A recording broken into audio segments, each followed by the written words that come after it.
If I be in and out, it's my niece coming in and I have to do stuff for her. But if I be in and out, so that's my niece. Whatever. I love her dearly though. No, it's all good, man. My So niece, man, she just full of energy. yeah, man, you know how kids are, man. They're always full of energy. But Yeah, we are starting it up. It's live now. I yeah. got my man, No Filter. We're going to be discussing the patriarchy. And one of the things, I'm glad you brought that up, No Filter. We were talking before we started the live broadcast. You said, when men go back, uh, if the patriarchy existed, came back, or whatever, would, what were you saying? Would men go back to how it was? What you said? Basically what I'm saying is like basically what I'm saying is like what I was I got my thought back. What I was saying is that if they brought it back and they gave men full authority, would a lot of men that's mid-tower would they go back? Oh, yeah, Would yeah. would they go against the philosophy? Because I think a lot of people, when it comes to this topic, and I was trying to I was looking at it from into because I've been listening to watch some of the industry. He started me actually look more deep into it because I try to look at both sides of the argument here. Like, okay, if they brought patriarchy back, yeah, men would have authority, men would have authority of their family, of their wives and stuff. Mm-hmm. But I was thinking to myself, they brought it back, would all this talk about self-improvement, would it just invalidate everything we just said before if men went back? I'm not saying, look, if men go back to it, I can understand because, I mean, that's what drove us in the first place to do it because most men just want authority in the first place. But I think to myself, if they brought the patriarchy back, and say if we went back to 1950s, even though we got technology that surpassed the 1950s, right? If we brought it back to what it was and we just, okay, you know what, this is supposed to be, this is the world's gonna be, and we're gonna bring it back to 1950 models. To me, I think it would be a detriment to males because the millennial men think way different than the older generation of men. Like the men in the early 18, 17, 18, 1900s, like these dudes, they live in a different time period. Like I look at men today, like we got video games, anime, we got porn. Like we have different ways where we don't have to, get down on one knee. I mean, there's still guys that still do it, but I'm saying is like I feel like the patriarch will be a detriment to mental. Like for me, I won't want it back. Personally, I can care less about it. I can care less about it coming back because to me, they already caused the damage. I'm like, I'm gonna let the crash destroy itself because it gonna self repair itself. And if they repair back, even I was thinking about this too because like I respect TFM and his knowledge when it comes to certain things, but the only thing I disagree with TFM with is the fact that is bringing patriarchy back. Like it's outdated, Wait a minute. man. So TFM wants to bring patriarchy back? I mean, far as bringing patriarchy back for men authority wise, but that's about it. I mean, far as men having authority over their wives and kids, but I feel like it's a detriment because it's like one, MGTOW is about self-improvement and you just go back to that blue pill world. Like, you go back to a blue pill world, as you like to say. And it's like if you watch the first Matrix movie and Neo, you got Morpheus who offers him the blue pill, red pill. And he said, you know what? I don't want to see the world for real, really, really, really is. I'm just gonna take the blue pill and live in it. And I think that would be the matriarch. It's just like a bunch of neos who, you should take the red pill to see the world for really is. And it's like, well, it's like this. It's like basically we all like Neo, right? We took the red pill, we saw the world for what it is. And it's like, you decide to go back like Cypher. Like he just like, well, forget it.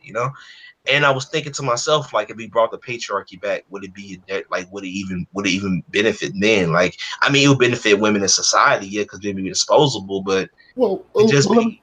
let me say this. I think you have a point here. That's a good point. As far as the MGTOW thing, I think that a lot of MGTOWs would be happy going back to a patriarchal system, just because they'll be able to tell your woman, hey, well, they would think that the woman's going to stay with them long term, right? Yep. They run everything. They got control over the kids, but like we were talking about before, it's still not addressing male disposability. Yep. So you still be a disposable male. You may Yep. be able to tell her what to do. She may respect your authority a little bit, but at the end of the day, you're still disposable. She can Yeah. kick you out the door and find Yep. someone else. So I understand what you're talking about. I think you're right. and the reason why I'm thinking patriarchy is bullshit too. Even back when I was a kid, I thought it was retarded. Like it's too far gone. I mean, Me Too times up. Yeah. You got sexual harassment. I mean, everything is then this. Everything is rape culture. Everything is this and that. And plus, as a man, like I think I was reading statistics of that. Was like it was like you have 85%. You have 85% chance of You have 85. Hmm? Hold on. Go ahead. Go ahead. Continue. Oh, no problem. Yeah, I like what No Filter was saying. With this new millennial generation, I like how they think. I like how they're thinking about they don't need to go back to this old system. And before the podcast started, we were talking about like how sometimes we just need to move forward. And in this new environment, instead of looking back to patriarchy, instead of looking back to how things really were in the past, we need to figure out a new system and move forward with this new system. So I think, like, I'm not one of those guys that says women should never vote and women have too much power. My whole thing is they can have all the power they want, but when you go MGTOW and you focus on yourself and you focus on bettering yourself, you don't have to worry about male disposability the way the guys in the olden days did. Yeah. Well, I mean, but like I said before, I think living in the past, I think people who live in the past, like people who want to bring it back, I mean, you can bring it back for all you want, but to me, it's just a waste of time. I Absolutely. mean, society has changed so much. I mean, if we brought it back, to me, it would be a detriment more than just a benefit. Like, I feel like people who live in the past of like who want to bring back the 1950s, like Steph, like you take Stephen Mondu, right? Highly intelligent guy, but when it comes to traditionalism, it's more like he's so stuck into the point of okay, just be a wage slave. Like, dude, it's like that's a detriment to society. And I always talk about all the time. You see Tucker Carlson, or you see these articles. Like I was watching a video the other day with Tucker Carlson. He was talking about men in work in crisis and like men being placed with robots and all of that. It was like men at work, and if we don't work, our mental stability is gonna be high. But I mean, if you go based off statistics, the work deaths is based off men. Like a lot of men, Well, let they me ask you this. No, Filter, let me ask you this. What is wrong with men working, but just working on the things that they want to work on? You know what yeah I'm saying? yeah. I Like, they think don't, yeah, yeah. Go ahead. I think definitely. I feel like it's like here's the thing. A lot of people I talk about when how I was looking at that video watching Tucker Carlson. He's talking about it from marriage aspect. That's how I was seeing it. I'm like, he's just talking about from marriage aspect. Like, okay, become a wage slave and just work this dead end job. That's not really gonna get you nowhere, even if you're good at the job, right? But you have people who out there who hell bent on when a man, like, say for instance you got a person that prefer to work like me. And we addressed it earlier one of the earlier streams about working the 9 to 5, working them at Burger King and McDonald's. Hold on. Yeah, I know how little kids can be. Yeah, but kind of continue on his point. It's Tucker Carlson, I think Stefan Molyneux, those guys are traditionalists. They think a man should step up to the plate um, and pretty much give all of himself a sacrifice for the family and sacrifice for the kids, which is a good thing. I mean, I mean, for kids, I can understand it because like I have my niece with me currently, so I can understand. I love kids, yeah, but you but got to do like, it for yourself yeah, first before like you know what I mean? yeah, Yeah, yeah. yeah, But like, I feel like for me, because like I'm an uncle, and my nieces are currently in the room. You guys don't know, but like I love being an uncle. Like it's like what I'm saying, like I consider her my kid. Like like I treat her, I give her attention, play with her, whatever. But to me, I'm happy with that. Like I don't need to have an offspring to feel important. Like I never. And this is what I'm oh saying yeah, about yeah, yeah. this is why I want to discuss the patriarch, because there's a lot of men who, even there's a lot of MGTOWs, despite all the knowledge they have, they want a family. And I understand it Yeah. because it's part of who we are. But like I think, bring a point SFM brought up, I think we are as men, we are disposable, and we just, and I always say this, but I find it sad that, I find it sad that we on our only a man's only purpose on earth in America, especially in the West, is just to be disposable. Like, just you got to have a family, you got to have this, you got to have that, and we Be can't have disposable nothing. and to just procreate. Yeah, Just basically yeah, great. You have kids, and then be disposable. Yeah, and it's so sad that I find that so sad that people can't even have, we men nowadays like mental. Like I don't understand the hate for it. Like people, I would think that especially men, especially PUAs, date coaches will be applauding it. Like man, damn, like these dudes actually knowledgeable. They, they hit a time. They, they recognizing the game for You it. know what I think it is? No filter. You know what I think it is? I think it's because I was listening to some of these PUA dating coaches or whatever. I think it's because they don't really understand, like what they say, men going their own way. They ask, where are they going? And a lot of them don't understand like how a man can improve himself Yeah, without other women being around. And they say the biggest thing is, oh yeah, it's a misconception. They say that they're going away from women. They don't want to have anything to do with women, which is completely false. And I think yeah. that's never addressed. But yeah, I Yeah, see. I mean, definitely. I think, and that's what I'm trying to say. Like, and this is why I love MGTOW. Ever since I took the red pill, despite me taking the red pill, I have I have a mom, I have a sister, I have a niece. Like I have women in my family I care about. So it's not like I'm this selfish, narcissistic person who sit there and say I'm selfish when it comes to my needs and meet my happiness and doing what I love the most. But when it comes to show playing with my niece or my mom, spend time with my mom and sister, I can put my hate, I can put my red pill rage to the side and spend time with my family and still see them as people. Yeah, they're still women at the end of the day. But to Yeah, me, they will always hold a special place in my heart. But even me is the fact that I have to compartmentalize that and understand the fact that to me, they're just women. They're just societies for what it is. And I think a lot of people misconstrue it. And the reason why I love this topic too, because people, when we talk about mental, what I love about it is that ever since I have took on this philosophy, I became a better person. I have became more centered. I became more well aware of my surroundings. I've embraced who I was before. Like I have really changed to become a more enlightened person. Like, whatever. It's a big thing to me. So it depends on what it is. And I think a lot of people, when you talk about the patriarchy, so many people they are so stuck on they stay so stuck on men having authority. They get I won't say they get so blindsided. They get so blindsided of men having authority, not realizing the fact that you just disposable, man. you You know are what it disposable. is? No filter. You know one thing. Oh man, you there? Okay. Well, I was just Go about ahead. to say actually. Go ahead. Go ahead. Okay, yeah, I was just about to say. You know what I think it is? I think one of the things is that men so desperately want women in their lives long term, man. Like they want that female companionship. They want that woman. I think one of the YouTube guys, he said one time, he said that Yeah.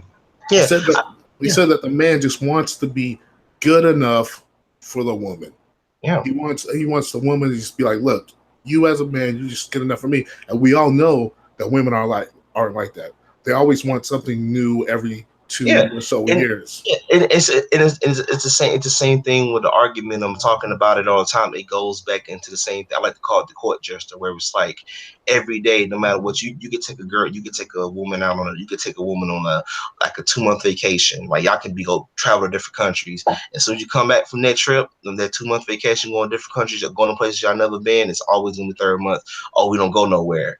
Never mind Oh, the fact that you absolutely, spent absolutely. $1,000, and that's what I'm trying to say when I look at the patriarchy. I ain't just talking about authority. I ain't just talking about men being disposable. I'm just finding like I always found that model outdated. Like I Mm, never understood that concept of why would you work a 60-hour work shift and like you can't even spend the money because it's really her money because y'all especially you got a joint account and you spend half the money you gotta do the handyman projects and yeah she probably cooking and cleaning that's probably the upside to it, right? But it's like she would use that against you, and we brought it up in the earlier streams we did before. She'd use it against you later in the courtroom, saying, "Oh, he made me. If he made more money, I wouldn't have to work, or I wanted to work, but he didn't absolutely, want me to." So absolutely. that's what I'm trying to say. With patriarchy, it leads you down the same road that's dangerous than it was before. I think no filter. I was thinking about it, and I said this to MGTOW Universe. It almost seems like women prefer men that they interact with in short-term kind of like relationships. So when you step to a woman and you're your best self, you're rocking good clothes or whatever, you're spitting good game, you're doing the whole thing right. You're Mhm. confident, and then you get with her. and then it's like your best times you're gonna have with her in like those first couple of weeks to maybe like 6 months or whatever, Mm-hmm. and then it seems like you need to excuse yourself from that relationship and say, hey, you know what, I really enjoy my time with you, but I don't know if where this is going, or maybe you make up some excuse you're going to move or whatever. It seems like that woman respects you more than when you go commit long term. Yeah. It seems like once you commit long term, she's like she tries to find everything she can to not like you. You know what I mean? Yeah. And then eventually she turns on Yeah, you. and I think, and that's what these people don't understand. Even when I look at TF film, and hence I respect him for the knowledge he has. He's very knowledgeable on these topics. But Patriarch, I think even him to a certain point, he's kind of a traditionalist too, because he wanted to bring Patriarch back. But to me, it's a detriment, man. I'm done living in the past. I'm not, I don't hold on to stuff that I never experienced. Like, I'm a black dude, but I don't hold on to slavery like that. I understand it's fucked up, it happened and Mm-hmm. everything. I'm using it as an Mm-hmm. analogy. But like, I mean, messed up. But like, I'm saying it's like I don't hold on to something I never experienced. Like, I can't speak on Civil War because I never, saw fall Civil War. I I can't see what you're hold on. saying. Yeah. Yeah, I can't hold on to something that's differently. And I think a lot of men. I think a lot. Go ahead. Yeah. Yeah, go ahead. I'll be up on to my point. But like I feel like I can't hold on to something that I can't hold on to something that is so, that's outdated to me. It's Yeah. traditionalism. It's just based on traditionalism. Well, so where do you see MGTOW, as far as patriarchy is concerned, where do you see MGTOW fitting in the future? Then do you Nowhere. want it to go back nowhere? Okay, all right. No, I don't be honest with you, I don't want the matriarch to come back. I mean, women kill dating in general. I mean, Me Too and all that stuff, that they killed it. So they killed it, and I feel like you just let it die, man. I know So people. no matriarchy, no patriarchy. Okay, I got No, you. just kill both, really, because I mean, Yeah, both yeah. attributes. I mean, really, I mean, you really think about it. I mean, it's like the alpha beta argument. It's like, if men, and I wish men would stop doing it. It's like with labels, like, it doesn't matter what label it is, whether it's matriarch, whether it's patriarch, whether it don't matter. It's like it's the same old thing. You're both disposable in many ways. Yeah, matriarch, yeah, you have no rights, and your rights get trampled on. But in the patriarch, at least you have authority, but you still disposable. You still working a 60-hour work shift week. You still having heart attacks. You still, the male suicide rate still high. I mean, it's either, I mean, both road leads down to the same old path. It's just that path of destruction. Yeah, I mean the patriarchy, man. What's funny about the patriarchy? Let me give you a couple examples here. Like when you look into Hispanic culture, right? It's generally a Mhm, patriarchy, right? mhm, mhm. But the man is doing a ton. I remember when I was younger, I dealt with a lot of Hispanic women, and they were basically telling me about how the patriarchy works. They want that strong man who takes care of a lot of stuff, and then the woman will stay home, cook and clean, do all that stuff. However, but the dude, he always have to keep like his iron fist on the woman, and he's always doing most of the work. And then check it when I went down to Brazil, it's kind of like a patriarchal system there as well, but the woman can women down there, they'll still cheat behind the dude's back, and they'll cook and clean and all that stuff, right? But they'll Yeah. still cheat, they'll still, give them attitude here and there and stuff. So the patriarchy doesn't really work. I mean, sure, she stays around, but I mean, what's the point if she may Yeah. have a I mean, negative attitude sometimes? it's the same thing we was talking about yesterday with the military thing. It's like, even with military, you got soldiers that serve 20 years in the military. For time for divorce, they side with the woman all the time. I mean, even I'm not Oh yeah, saying, yeah, I yeah. respect you experience ultimately because you serve in the military. Any guy that serves, I respect you. But even married military men are disposable. I mean, Oh really, yeah, yeah, yeah. Well, let me tell you about the let me tell yeah, you about the military disposability. Absolutely, and yeah. that's the thing. I think that's what the other guy didn't get. What I was saying is, once you understand like you're disposable, right? Just use it to your advantage. Like go into a medical field in the Air Force, right? You're Yeah, gonna be so far away from the war, yeah, and yeah, you'll be able to get out and get a good job in the yeah. medical field once you get out. So you just got to flip it on its head. You know what I mean? You have to, definitely, and I think a lot of people, when I talk about patriarchy, why I feel like it's a detriment. even back in the day when I was a kid, I was like, this is utter retarded. Why am I? Even I thought marriage was retarded back in the day. Like I never understood the concept. Like, okay, you get down on one knee, you do all this stuff, and I was Mm-hmm. like, I watch a lot of Terrence Pop videos. He a funny dude. Like yeah, especially when they say gonorrhea, that just be funny as hell. But like if you watch like when he talks about marriage pop, he talks about marriage and you know how it was terrible.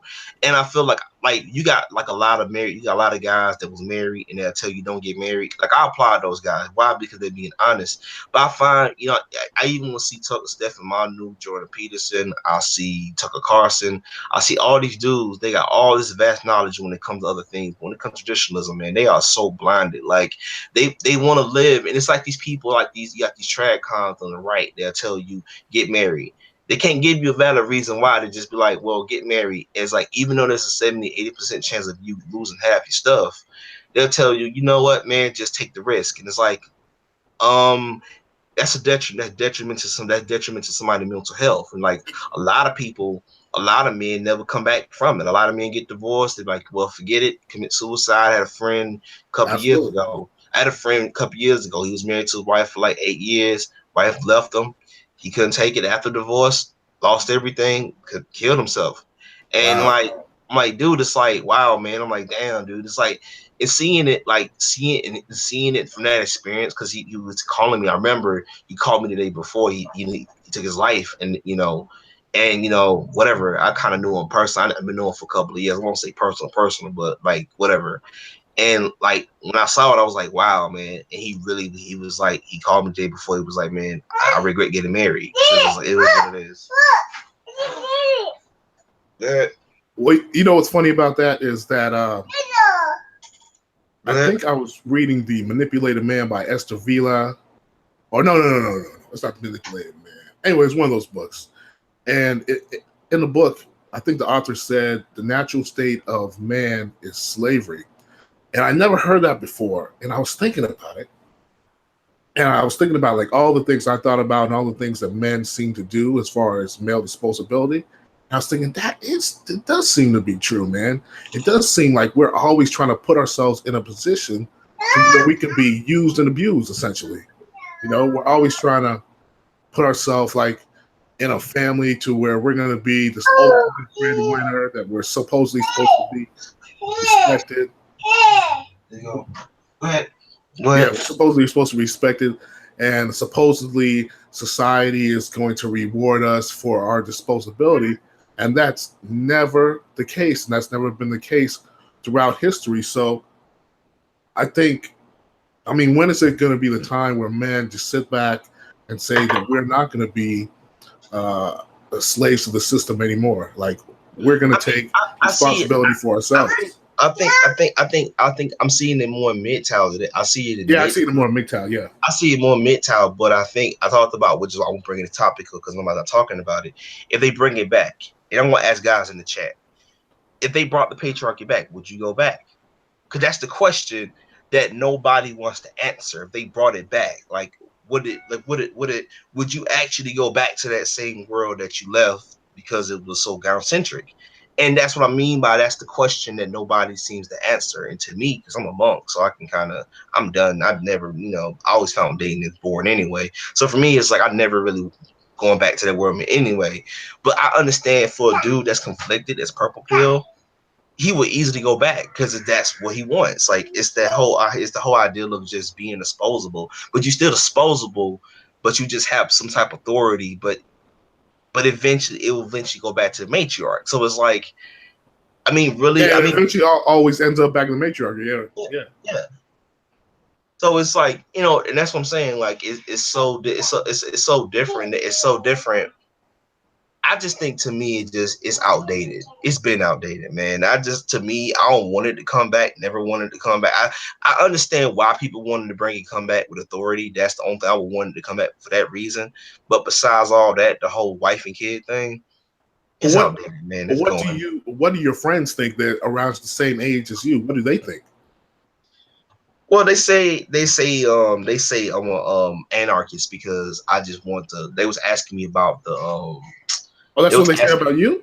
Yeah, that's what they said about Okay. me. They was like, because I have this philosophy on it, and they was like, well, why do you want the birth rate or the marriage rate hit all time low? No, that's bad for society. I was like, no, because in reality, I say, because I tell them all the time, you disposable. Just like last night on the NU stream, I was telling my best friend had this, and they moms, me and her was going at it, not like screaming and shouting, but we're just having two different opinions on the subject.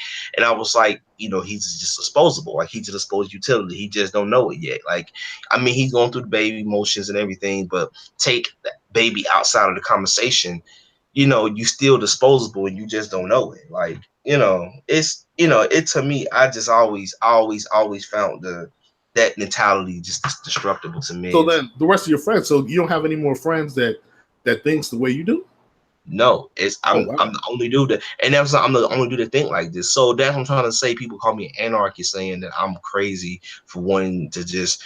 I don't want men to date. Like with Me Too, to be honest with you, in a way I got think in a way I think Me Too is really creating the red pill, is basically validating our points anyways, validating our points even more. I mean, it's getting to a point where you date them. So I mean, if you make that choice, I mean, it's up to you. I mean, it's up to you.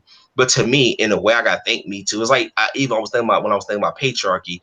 In a way, I got to think feminism too. Even though I hate what they did to men, I hate what they doing to men in the family courts, and that's a conversation for another day. Yeah, men are learning from it. Even though I hate feminism, I gotta thank them in a way because they liberated me from they liberated me from taking care of these women. So hey, look, these females want to be equal to men. Go ahead, man. Look, they That's what want I'm to saying. Like, yeah, I mean, if they want to be equal, that's what I was saying too. I was thinking they want to be equal. Yeah, go ahead. I mean, we have how many people do we have on the planet? 6 billion, close to yeah. 7 or whatever. So a couple of MGTOWs going their own way, doing their own thing, it's not going to destroy the human population like they say it's going to. Yeah, I think definitely, it's more one of those issues that we keep talking about it, and I think that, and I know a lot of people's like, man, no filter, you tripping, man, thinking feminism, like, guys, feminism freed us, like. I feel free. Like, I won't say feel free. I don't think you dead. I mean, when you die, that's the ultimate freedom, in my opinion, because I'm on my monk mentality with it. But like, I think that it freed us from the responsibility it freed us from the roles that we had back in the day when the patriarchy was a thing. And that's why this topic is a highly debated topic, and I think nobody talks about it. And I'm so glad me and you could talk about it in depth with it, because I find the patriarchy, and I have said it many times, even back in the day, it was stupid and retarded. I never understood it. I never understood it. Like, I never understood it to a point why people want it, like why people keep clamoring for it to come back. And I think my father told me something about living in the past. Sometimes you gotta keep some stuff in the past. Like, it's good to reflect on it, and so you don't feel doomed, fail to repeat it. But the moment you try to repeat the past, it's like it's doomed to fail. Like, it's like people who want the patriarchy to come back. It's like, you sure you want that? Like, you sure you want that? Like, it doesn't. It to me, it would not work, in my I personal opinion. think, I think like in the Caribbean, right? It's a patriarchal system, and what's funny about that? It's a patriarchal system, yet still women will. Well, I'll give you an example of my family, right? So my grandfather, politician, patriarch. He was sleeping with all these women on the side, and so but he had a main family, What? and yeah, so so he had this one family where my father was his son, and when I went back to the islands, we went around the islands. We met like some half cousins, all this stuff. So Mm-hmm. in the patriarchal system, you're thinking, well, the man's the boss and he can do whatever, but women are still going to be sneaky because all these women were sleeping with this dude on the side. They knew it's a small island, right? So they know that he has a family over here and there. You know what I mean? Mm-hmm. But they're still sleeping with this dude, so it's not going to stop women's shady behavior. You know what I mean? It's not, It's not going to and it stop goes us back being to, you can be alpha, you can be beta, exactly, you can exactly. be a billionaire. Let me tell you something, man. If Look, I talk about this all the time, and this reason why I'm bringing the Patriot back up. I talk about, let's take, what's that billionaire that was gonna marry Mariah Carey? Excuse me. Here's the thing. if a billionaire cannot keep, Man, a billionaire okay. cannot keep up with a female man, and a billionaire says, you know what, I'm tapping out. She's spending money like spending money, spending my money kind of reckless with it. If a billionaire have no chance of his marriage lasting, what makes you think you got a chance as an Yeah, average everyday citizen exactly. working? I'm Exactly. like, Tate, you could take Janet to divorce. You could take Janet to get the guy who married Janet Jackson as a prime example. You could take the guy who about to marry Mariah Carey. She was like, she spent too much money, and that's what I mean by patriarchy. Like, even if you like, let's take somebody like Tom Brady. I'm a Patriot fan, right? Let's take Tom Brady as a prime example. Let's take Giselle Bundchen, right? Eventually, Oh, she's I gonna got a get story tired. about that. Yeah, go ahead. Go ahead. Yeah, eventually she's gonna get tired of Tom Brady. I don't give a damn how great he is as an athlete. Man, let Like, me. yeah. Oh, yeah. I'll let you complete your thought, and then I'll chime in. Yeah, yeah. Go ahead. Yeah, but it's like even with Tom Brady being the athlete that he is, eventually she'll get tired of him. Let's take Jay Cutler when he was Hold on, let me tell you about the Tom Brady thing real quick. Mhm. So I'm watching YouTube, right? And you can Mhm. start to see the YouTube video. So they go to like a Vogue party or something like that. Something like that, I Mhm. can remember. So she comes in. No, Tom Brady, I think he comes in first. He's asking, oh, what are you wearing? Oh, I'm wearing this, whatever, blah, blah, blah, blah. And she comes in, and the dude's like, what are you wearing? Well, I'm wearing. She tells all the stuff that she's wearing. And Tom Brady looked like he was in a hypnotized daze, man. Like he was out of it was like you can tell that she was dragging him along, you know what I mean? Like she was dragging him along. He didn't know what to do. He was just like, it was weird to see a dude like that look the way he did. And then after she was like, oh yeah, I'm wearing all this stuff. And then she was like, all right, I'm leaving. And it was like she like pulled him into the party, Yeah. like, and he that dude didn't know what was going on. And I was just like, damn, man. So here's Tom Brady, like this super athlete quarterback dude. And then this chick pretty much just got him, man. She just hooked him, and I mean, that's you just can the way even it see it, like you can even see it in like the Royal William with Prince Harry with Meghan Markle. Like she's just dragging this dude along. I'm watching these interviews. I'm like, this dude, man, this dude's hypnotized, bro. Yeah, right. Yeah, that's not no more yet. I mean, here's the thing. She's a glorified, well, I hate feminism, but she's a glorified feminist. And she was like, yeah, he's a feminist too. I'm Man, like, back up. What? Who's this? Meghan Markle, she's a glorified feminist. Like, yeah, Oh, I didn't know. I didn't know she was a feminist. yeah. But Okay, like, yeah, all right. yeah. It's like, yeah, and the thing is that that's the scariest thing. Like for me, I talked about this all the time. Like this is something since I touched on. A lot of people don't understand. Like I see this. See, I watch these athletes. I see these athletes. Like you can take Stephen Curry. You can take any athlete to a certain prime example. I don't care for them how good they is on the court, football field, whatever. When it comes to their wives, it's always I always heard even when Carmelo Anthony was when Carmelo Anthony was married to Lala Anthony at the time, he was like, oh, I couldn't, when I was thinking about Lala and she didn't want to move to Cleveland or whatever before he went to OKC, right? And it's like Oh, I'm like, yeah, like you notice, I noticed this stuff, and I'm like, wow. And it goes to show you that no, you could be alpha, beta, you could be the best athlete in the world, but when it comes to your wife, man, she got to say so whether you can go, whether you want to go or not. Even though you the athlete and you throwing the football or laying the football up, whatever, like basketball or whatever, like it's like you the alpha, you this athlete, the megastar athlete, but when it comes to you, when it comes to your family, you just so blindsided. Like a lot of people do it, and that's why I see the patriarch is a slap in the face to men's yeah. growth, because it's like one, it's like okay, even if they did bring it back, would it even be a benefit to men? I mean, besides society, men still being wage slaves, but to me, I would never go back to it, because like Well, it's to kind of me, like from the outside looking. Oh, go ahead, you well, it's go kind of ahead. like from the outside looking in what you're saying about Carmelo Anthony, all those guys, those athletes, right? It looks like a patriarchal system, really, kind of. If you look at it from afar, you're thinking, okay, this man's making a majority of the money. He's doing big things, so he must have complete control over his wife. Well, complete control over his life, but that's seldom the case. So I see what you're saying. Yeah, I mean, but that's what I'm trying to say. Like, it don't matter. Like, and that's what I find patriarchy, and I see it in sports athletes, entertainers, comic book writers. It's always my wife this, my wife that, my Oh, wife yeah, told me I can't yeah. go. Like, I see it. I have a friend closely. He's so, he's so. I mean, he's so in the marriage. He's so much in the marriage loop. He's so much. he's so much in the marriage group. He's like, you know, my wife told me I can't do this. My wife told me I can't do that. I'm like, dude, I know you married and everything, but dude, you still a human being beyond this point. Like he's a zombie. And Yeah. I call married men zombies because you have no conscience. Like you just see one zombie eat another dead body, you can go another one with you gonna do what other zombies do because you have no conscience. Like happy wife, happy life. Is what I'm saying. And that's what I'm trying to say is that basically matriarch creates zombies. Is that you just become a zombie. You have no conscience, you have no state, like you just person with no feelings, no emotion, you just a zombie, man. Like, and that's what I mean by I can see the arguments of bringing it back for male authority, but besides all that, you're still disposable, man. Like it throw you to the wayside. They don't care about who you are as a human being. And I always explain this to people all the time. Like when you look at a patriarch, and I found it as a kid when I was like 14. So my last girlfriend I had was like 14, and I was like, Mhm. I always. Oh, go ahead. All right. Well, yeah, man.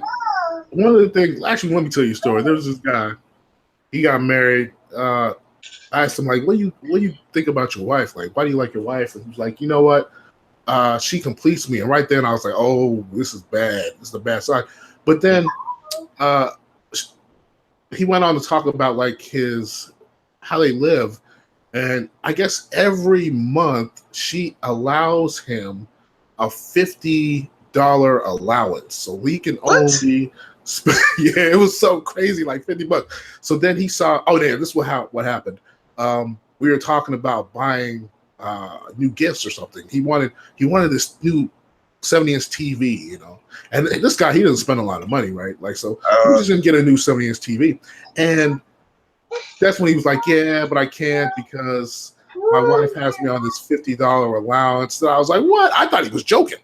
I was like, so I was like, laughed, yeah, whatever, man. He was like, "Yeah, man, so I can't do it," and I'm thinking to myself, this guy's a hard worker. At one point, he tried to change his career field to satisfy his lady. He's a what? dedicated family. Yeah, exactly. Yeah, exactly. He's a dedicated family man, and this woman controls the purse string. So basically, she has the power in the relationship. And when he was telling me more about her, she sounded a little bit like a feminist too, man. Like she agreed with Tiger Woods getting screwed over as far as the alimony and everything. When they went to divorce court and everything, she agreed with that. She agreed with other guys getting screwed over. So I'm like, wow, can you imagine living with that type of person? So I completely understand what you're saying about the zombie thing. Yeah, I mean, you become a zombie, man, and it's like I'm not sitting here saying all marriages are like that because I'd be lying to you if I say it was. yeah, exactly. Like my neighbor, I'm not gonna say his name to dox myself, but like my neighbor, Mr. Jesse, my neighbor, I call him Mr. Jesse. I'm not gonna say his full name, but like my neighbor, he lost his wife to breast cancer. Like Oh that's wow. understandable. Like Oh wow. my mom is still living. But I lost my dad to colon cancer. So my mom was a single mother, not by choice. It just have happened, right? So like that's what I'm trying to say. I can speak from different experiences because I lost people dearly from causes that you think that's normal, right? Women die from breast cancer, men die from prostate, colon, whatever. So I can speak from that experience, and that's what I'm trying to say is that But my observation of it when I see other marriages besides the two situations I just explained, I see the patriarch as more of the. Let's say this. I find it more as a hindrance on men's growth, men's potential, and men's growth. I mean, I see men constantly taking high demanding, stressful jobs, not because they want to, because they got a wife or they You didn't know marry. what? You're absolutely right. Let me say, yeah, instead of the good thing about MGTOW is when you say, I'm going to go MGTOW like yourself, you said you grew immensely. I mean, Yeah. you got goals in your life, and you know what you want out of life. I like what you say about the patriarchy because even if you're a guy and you're thinking about doing something good for your life, you want to maybe go into engineering because it's something that you want to do.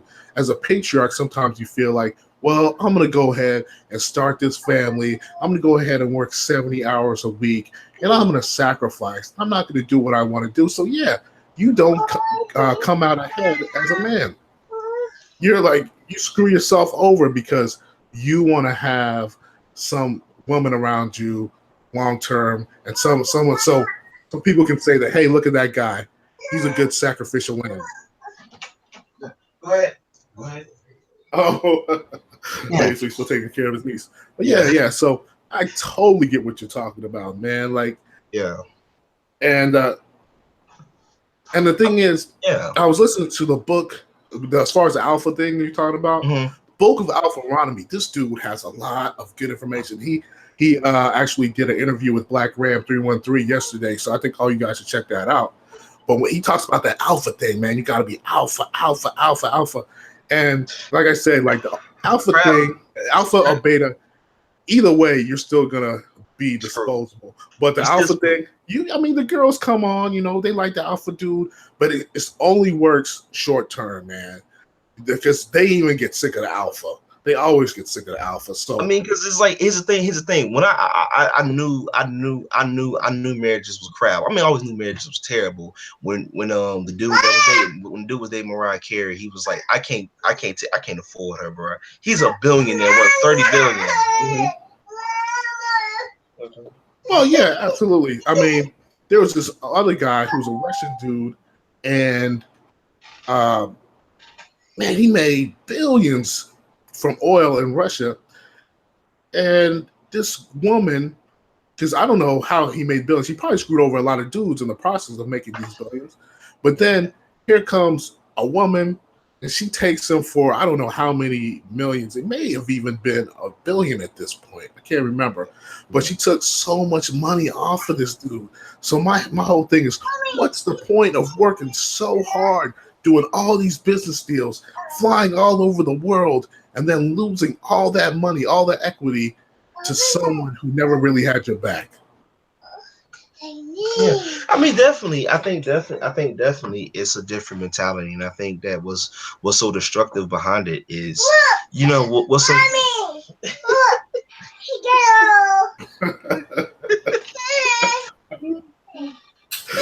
Yeah, She's playing. Well, so matter of fact, continue some shit. Let me take care of it. Yeah, I think she's playing. She's playing. Yeah, but yeah, just commented. You said that MGTOW will be lumped in with hate speech, and I agree with that too, man. I think in some respects, some MGTOW guys are making it easy because you go to their channels and the thing is, as MGTOW, you got to understand that all men are being put through the ringer. All men, feminism, and all this hate against men, it's going at all men, all different races of men and stuff. So, as MGTOW, you can't make it easy and say that only this group of men or that group of men should be MGTOW and that's it. Because it'll make it easy for what you said. Just was saying, for it to lump us all together, and then they'll try to shut down MGTOW. So we can't have And the thing is, like, what a lot of people don't realize, that even the MGTOW that talk about, yes, bring the patriarchy back. You'll be hindering your growth, man. And I said it so many times. I said earlier in the stream that I have grown as a person. I have grown as a person. Like, literally, I've grown as a person. Ever since I took on this philosophy. And to me, it's not about hating women. It's about understanding women, understanding where they're coming from. It's go ahead.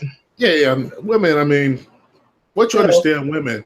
Yeah, because the thing is, a lot of guys, let's be honest here, a lot of guys don't really understand women. I didn't know about like the hypergamy thing. I did not know that women have a dual mating strategy. I know about alpha fucks, beta bucks, and all this stuff. So the reason why I hate when people say, well, they're just complaining about women. They're not complaining about women. They're trying to acknowledge how women are. Go ahead. And they're trying to help men understand how women are so that they don't fall into the traps. And so many guys don't know that we have to reiterate female nature daily so that when new guys come aboard, they understand what's going on. Yeah, I think definitely it's so important that you recognize your self-worth. And that's what I mean by the patriarchy. When you think about the patriarchy and understand what it is, like, I always found the patriarchy a hindrance on men's growth. I said this to me in general. I know it's a stupid concept here, but like, if men didn't have these starting motivations motivating them, whether it's the high paying, whether it's the high paying, whether it's the high paying job or whatever, I think you would have flying cars. I think you would have technology. Absolutely. Yeah, like, that's what I'm trying to Absolutely. say with patriarchy. Like, it's hindering men's growth, whether you know it or not. And I was arguing with a traditionalist with TradCon recently online, and he was like, we bring it back. I'm like, dude, like, you do understand, like, it's because of the patriarchy. Men ain't accomplishing nothing. Like, you basically became disposable even back in the day. You just did not know it. Like, Exactly. and you think the patriarchy, and anybody that think the patriarchy is a good thing even back in the day, to me, was always outdated. To me, I never understood that concept. Like, you become a disposable slave for the rest of your life.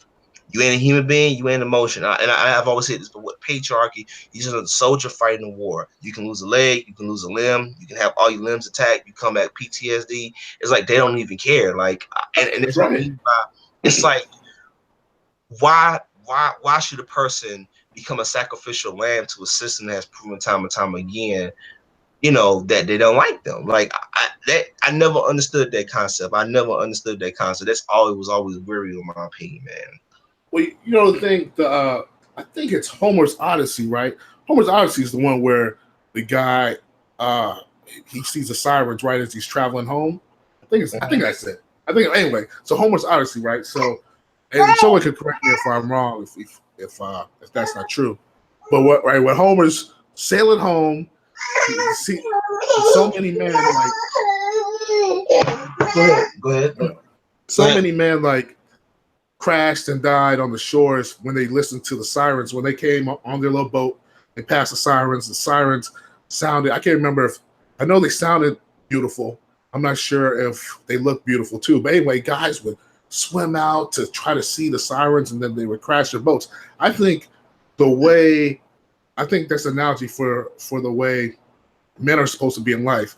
I think men have these goals and these ideas, these aspirations They that they do. should strive for, but then on the way to achieving them, they get Yep. sidetracked by the chicks. I think if men just focused on that and did all that stuff, didn't get sidetracked by the women, accomplish everything they want to accomplish, I think society would be much further along.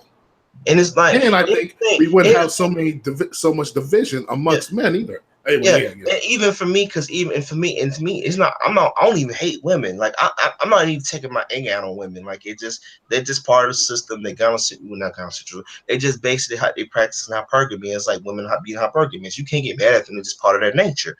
But it's like, even with all that, to me, and it's just the thing. I think when I think about the growth of men, I talk about why I think people don't, when they see MGTOW, when they see a bunch of men saying, you know what, I am the star player. I am the most important player. I'm gonna take the final shot.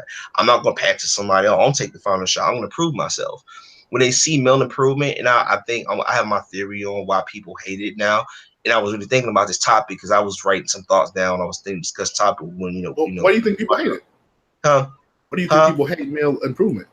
I think because for them, it's like they can't stand to see a man stand on his own. Hmm. It's kind of like, I'm using this analogy, right? You take, you got a black person, you have a young black male, and he may come from the hood, right? Yeah. And he may come from the hood. He comes up with a idea. He may come up with a power source, right? He come up with a power source. It grants him billions of dollars. And the first thing he does is he distances himself. He says, I'm just a business owner. Versus he said, I'm a black business owner. And he said, you know what? He makes it about race. And he says, you know what? I'm going to be a business owner.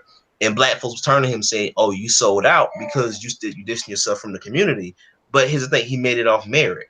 He did it. He came up with an idea, and the idea took off and granted him billions of dollars. And they'd be like, oh, he sold out. He sold out. He sold out the community.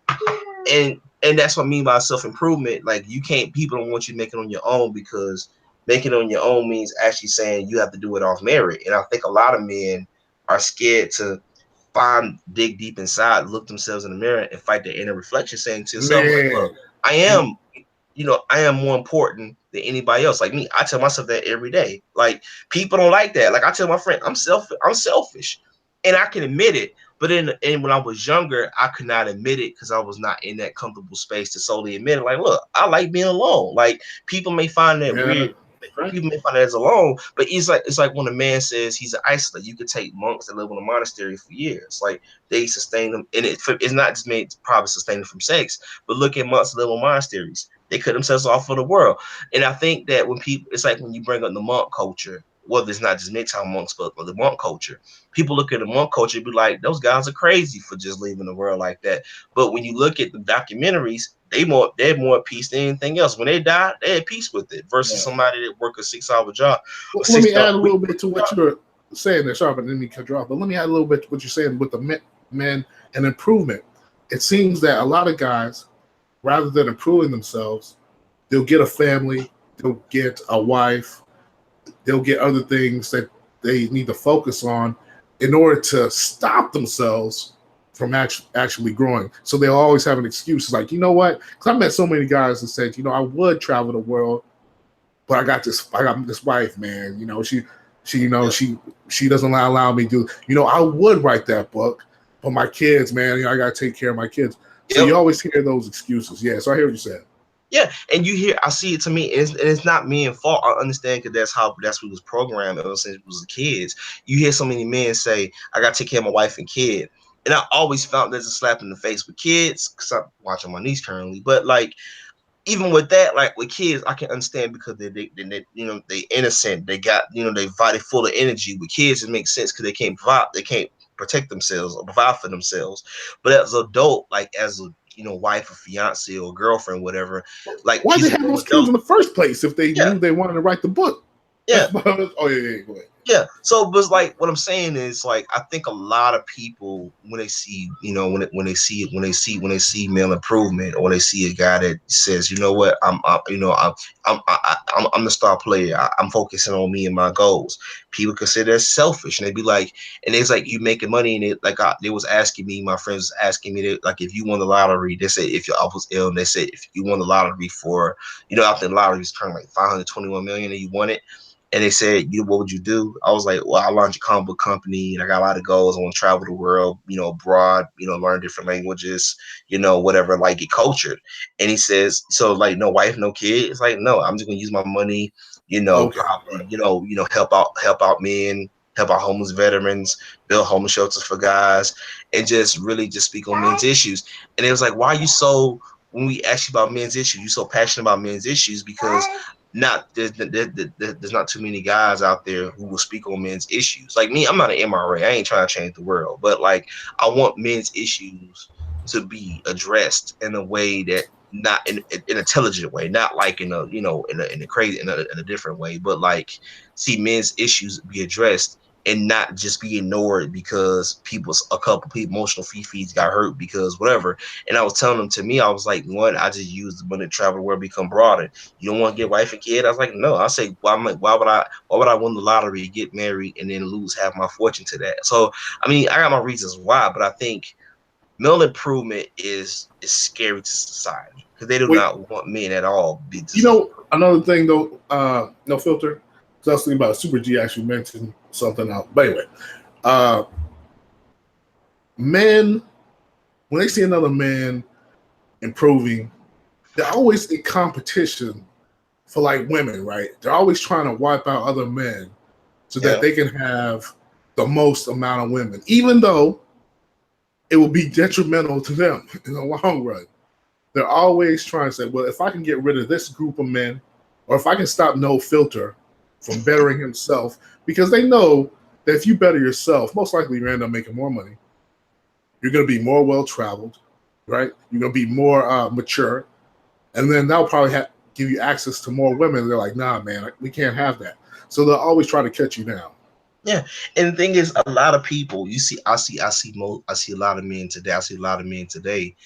I see a lot of men today if you take women out, if you take women out, I'm not saying you whatever. You take women out of the motivation. A lot of these high end paying jobs, like these six figure jobs, a lot of men. And I say this all the time. Most men, I say 80% of men can live minimalist. They can live a monk lifestyle. They can work a Absolutely. minimum wage job and make a nice living off that if they didn't have those external motivations. And that's what I'm trying to say with matriarch.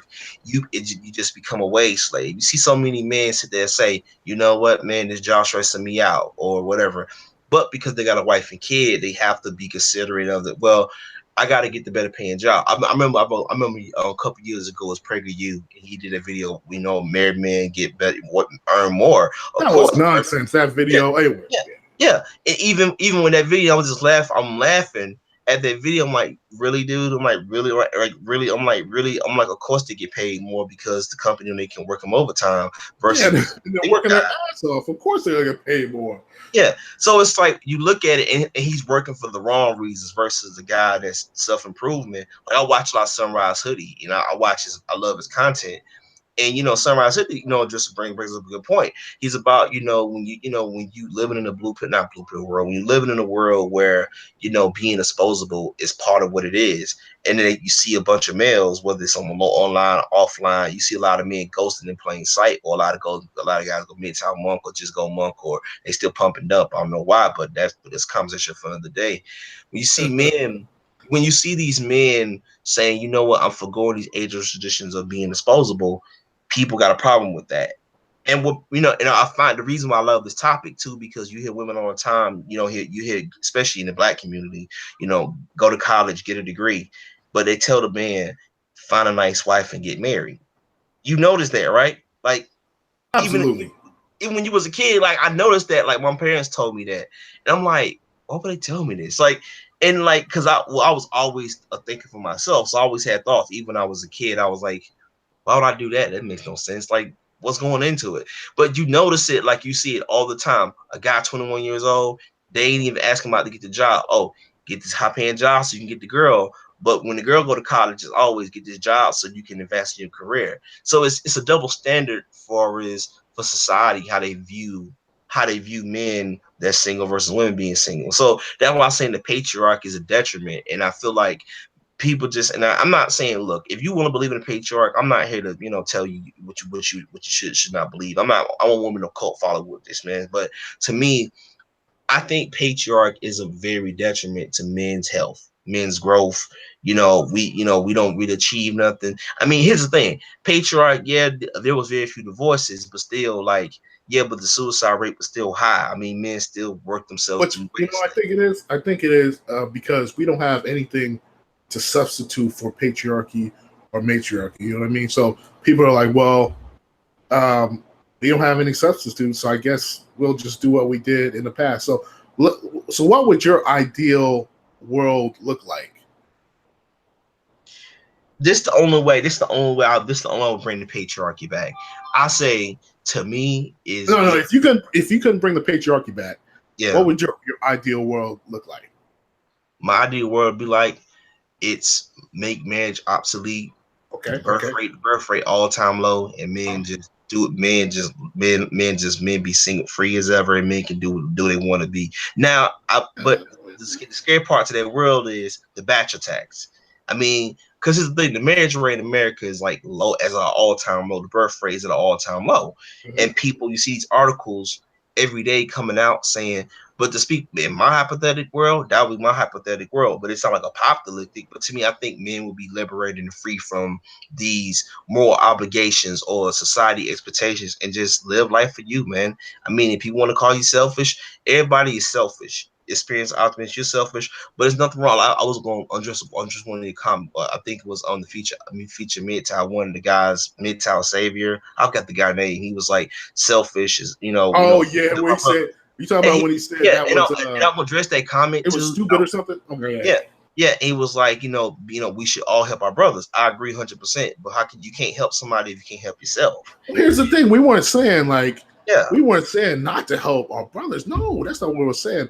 We were just saying, hey, when it comes to being selfish, we're not gonna sit here and get married and have kids just because of it, and then be disposable like every other male.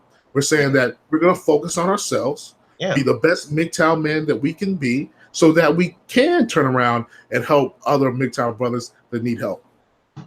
Yeah, I mean, and that's what I'm trying to say. Like a lot of people may find, this in my world. I think it's good that men start looking out for themselves, and they consider themselves saying, you know what, I'm Yeah, not they gonna be a should. wage slave. And that's why, like, when I see these articles every day about, and I think it goes back to what I was saying before about this whole everything is toxic masculinity. You see a man try for any form of masculinity is toxic, and it's like these people. That's why I say let it burn while I care. It's not like burn it down like no anarchist type of stuff, but just let it collapse in itself. Because if everything is toxic, if everything we do is toxic, if everything is rape culture amongst men, if a man does something is rape culture, like let them have it. Look. If they want to ruin dating, that's what I'm saying with Me Too. Like, I still hate the movement because I think it's a clear witch hunt. But to be in a way, I'm kind of glad it's waking men up. I'm kind of glad that men are starting to take these certain protocols and not engage with people in the workplace. Because to me, it's like be selfish. And I think that being selfish, in my opinion, to me is not a bad thing. Like if more people spent more time, I even see it in relationships nowadays. You can take a person, like I have a friend of mine, I had a current friend of mine years ago. I don't talk to him no more because me and him just fell out, but like because we had different views on relationships, and like he had different opinions. He was the type of friend where he would enter a relationship, and soon as he would enter a relationship, his whole thing is he would give himself 2 weeks, be in a brand new one. I said, dude, he did. I What? remember he did this shit for like 5 years. And dude, give yourself like a year and a half, 2 years off to come back from it. He just, cause he was so blue pill. And I was like, dude, I can't associate myself with you, man. Cause you just a lost cause. You just, Yeah. I don't try to change people because people are what they are. People are going to, what people are going to, people are going to be themselves either way. But you can't change people. You can't change people for who they are. You know what's hard about that though, man? It's hard seeing your friends. Yeah. Like, you can see exactly what's going to happen to them, man. Like you'll see their divorce, you'll see the alimony payments they're going to have to make. You see all that stuff coming. So you want to help these dudes out, man. But then I was just thinking about this. I was going to make a video about this, man. I Yeah. was thinking I was going to title it "Sometimes Dudes Deserve to Get Married," man. Yeah. Sometimes they're these guys. They're so shady when it comes to other men. They put down other men or whatever, and they don't learn from female nature. And sometimes I guess those dudes, they just deserve to get married and get raked over the coals because they just don't see it. They don't see it. And I'm at the They point in don't my want to see it. life. I agree with the point you bring. Experience optimist. I think that I'm at a point now where men got to go through the ringer, man. They got to go through the red pill rage, man. They got to go through it. And I think people, and the very same people that's like, even let's say like alpha male strategies at one point, I'm pretty sure you gonna get tired of pumping and dumping. Because I mean, for me, sex is overrated. I'll find women overrated, but that's a conversation for another day. Yeah, But I yeah. think that even when I look at these mid-towers who pump and dump, like how can you pump and dump knowing having the knowledge that you have? I mean, there's nothing wrong with it. There's nothing wrong with it. I was thinking about that too, man. And oh man, that's part of the red pill rage too, right? Because once you know the knowledge, it seems like you kind of what's that? Oh, okay. What? Is that your niece? Yeah. She said that? Okay. It sounds like, okay, yeah. No, but the thing is, when it comes to Go ahead. what was I saying? What was I saying? She's not. She's not in the room no more. So you never. So I'll let y'all not. I'm trying not to cuss around my niece because she's 2 years old now. So Oh yeah. No. What was I saying? What was I saying? But what was I saying? But anyway, when it comes to the pumping and dumping thing, the yeah. pumping and dumping thing. Once you realize like female nature, yeah, it is tough to pump and dump, man. What's ironic about it? Let me real quick. What's ironic about it is it's the Disney fantasy that allows you to pump and dump. It's like something deep in your subconscious is telling you maybe one of these women that I'm pumping and dumping may be worthwhile. Maybe one of these women will not be like every other person. But once the red pill knowledge really seeps in, it's kind of hard to have that long-term relationship and pump it Yeah, up because you yeah. know what's coming. Yeah, I mean, and that's what I'm trying to say. Like, I look at so many. I watch this Solo Mission. I like his channel, I like his content, but he pump and dump. And I said, dude, he got some good content, but dude, pumping and dumping. Like, I don't understand how people can go back to, like, I often say, ever since I took this knowledge, I am well aware of my surroundings. I'm well aware of what I'm saying. When I'm around a certain female, I don't, say certain things because they can just construe to what it is, and they can accuse you of stuff like that. But I think we're living in a time period nowadays. We're living in a certain time period where a lot of people live in this aspect of a culture where pump and dumping is done. And that's what I'm trying to say, that it leads down. Like when I'm raping pumping up to the patriarch, it's the same argument, rape culture. And let me tell you something, you can be the best bit like Steve the Dean Williams, you can take alpha male strategies, don't matter what it is, Mhm. like PUA, whatever. Guess what happened? You can be the best pickup artist in the world, but that stop you from getting a rape charge. So that's what I'm trying to say. Well, Like, yeah, the thing is, one of those chicks is not going to be cool. You know what I mean? yeah, Like I mean, I'm sure you've been with quite a few women or whatever. Women will flip it like you'll be with a woman, she will be cool. You leave yeah, on cool terms. You're like, hey, Catherine, I'm going back to Dallas. I'll see you later. She's like, all right, that's cool, that's cool. And then she may call you up 3 months later, like, man, you're a bastard. You treated me wrong. And you're like, what the? I remember there was this one dude. yeah. There was this guy who was really good with women. He was great with seducing women, and he would seduce these women or whatever. I remember there was this one woman, she was totally seduced by his charms. She was all over the guy. And then next thing you know, he was telling me like how she just went psychotic on him one day, man. She just flipped the script on him. And that's the thing that a lot of the guys don't talk about with the pump and dump scenarios. Like Alpha No, Male Strategies, the dude has a lot of good content. I'll give it to him as if you want to date and all that stuff. But that dude, 6 foot, yeah. muscular guy. If I was a girl and I wanted to get this guy for all his money, he would be easy target. I would just say, yeah, he raped me, and then look at that dude like, yeah, he probably did. You know what I mean? And the thing is, like, and that's what I'm trying to say is, like, I'm saying, even if you don't look menacing, even if you're not 6 feet tall, whatever, like, or you don't have a facial hair, whatever, it's Yeah, like yeah. it's the pump and dumping, and it goes back to the patriarch argument. It's like it's skip, and this, and I'm bringing it back to the patriarchy argument again. Is that pump and dumping like the patriarch argument? It's bullshit, and it's a waste of doing time. It's like, you really think about it. Here's the thing: if you a mid-town and you want to bang chicks, whatever, cool. I'm not here to stop you, man. I'm do live your life how you're supposed to be. It is to me, because I hate when people try to tell me, especially the blue pill world, try to tell me how I should live and think and operate as a person, as a man in America. Mm-hmm. But I think we're living in a time period, man, where men today they're fed up, and I think that it's not just these men being frustrated with women. I think women is kind of part of the situation, part of the problem, of what drove us there. But I think it's the West, and I'm gonna bring up a point that I think who said in the chat, what is it? I think I'm bringing up a point that superior G said, I forgot what he said. And he was saying that he said he don't hate women, he just hate the West and what the West does to men. And that's what I mean by the West created us, or Oh, created the well, West here's the created deal. It's like philosophy. that Yeah, all over the world. It's just different. Like a lot yeah, of guys think that, well, if I just leave the West and I yeah. just go over here to Russia, or what's the other one, that Odessa, the Ukraine, uh, Czechoslovakia, all those places, that, yeah, man, it's gonna be different. No, it's just yeah, it's different, but only slightly. Like the game that women use and the hypergamy game that they use, I mean, it's only a even little bit different. for me, even to me, and I think that to me now, for me, I talk about Japan with the herbivore man, like the young man say, you know what, I just rather watch anime and just Yeah, fat yeah. anime, whatever. It's like for you to drive. Like, here's the thing: I think that they said the birth rate in Japan is at an all time low. Like, it's like Yep. men, like, they force it, because they don't force them to date. They just, like, they try to encourage the youth to date, but they said the men is not engaging at all. And it goes to show you that I got it. And I the got it. thing is, the Yeah. women are cute too over in Japan too. There's a lot of cute women in Japan. So a lot of guys.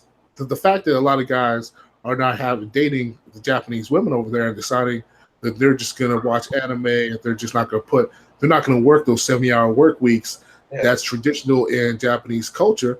They're yeah. saying, I mean, that makes a lot of sense. It does That make. says a lot. Says a lot about I mean, what's happening and to globally. be honest with you, and I said if Donald Trump or the left and the feminists are not worried about this, America can become Japan, man. It can become Japan. Now, I mean, there's gonna be some blue pill girls, gonna be some trad cons, some married men still trying to tell other men. But no, I think men are waking up, man. I think they're waking up to it, and I think that Me Too with this times up thing is gonna get worse. And like I'm thinking, you said it best on Future Mental Stream. You know, I think that he said it best. It's gonna get worse. But I think Me Too, and I'm looking at Me Too from a different aspect of it. Yes, I hate it's a clear witch hunt, but I think that men are waking up, and I think the more men walk away, to me, I'm ready for Japan. I'm waiting for America to be. I'm waiting for American men to become like herbivores and just don't engage at all. Because I think that to me, and I think in my world, for me, I think less kids be born. I mean, people say that's a bad thing, but I mean, we got Yeah, enough. but 6 billion. I'm like, man, how many kids do we need? And it's like, and to me in general, like for me, because like I'm an uncle myself, so like like my niece, she was my heart. Like for me, and I talk about me ever since I have took the red pill, ever since I took the red pill, ever since I took the red pill, ever since I took the red pill, I can be a better uncle to my niece. Like, but if I had a kid, could I be the uncle that I pick my niece and play with my niece until I love her and spend time with her and watch TV with her? Well, here's the thing, no filter. Another thing, also, I remember I was listening to a podcast and the guy said, "Why would I bring kids into this world where they're Yeah, just going to be slaves to a system and will be used against me?" And that got me thinking, and that makes complete sense.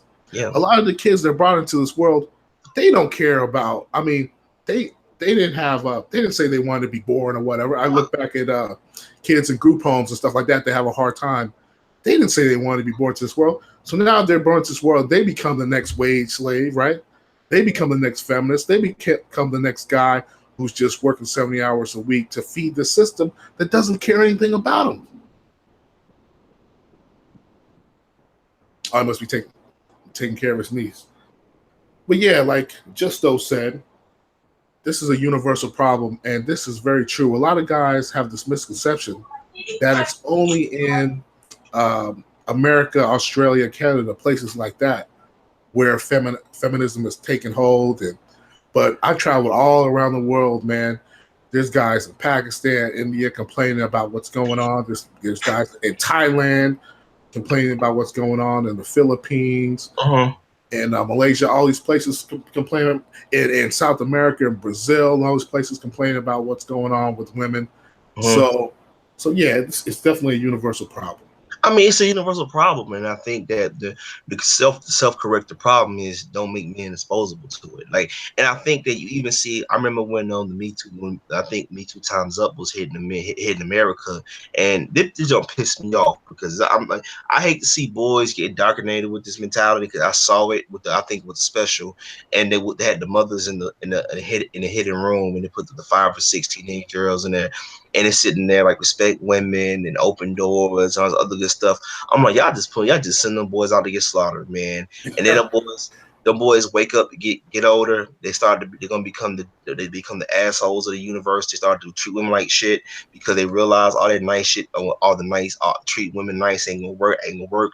And like watching that, and that pisses me off when I talk about why I don't want no kids because I see the way kids are indoctrinated today where like you got boys like in certain schools where they allow the boys just like girls and girls just like boys, and it's like why would you want to raise a kid in this environment? And I was explaining, I should have said this in the stream, and I was telling that girl that I was like, why would I want to raise a son in this society nowadays where if he does like say for instance like when I remember when I was back in the day when I was like when I was a kid when I was like a teenager, this was like way back in the day when I was in high school.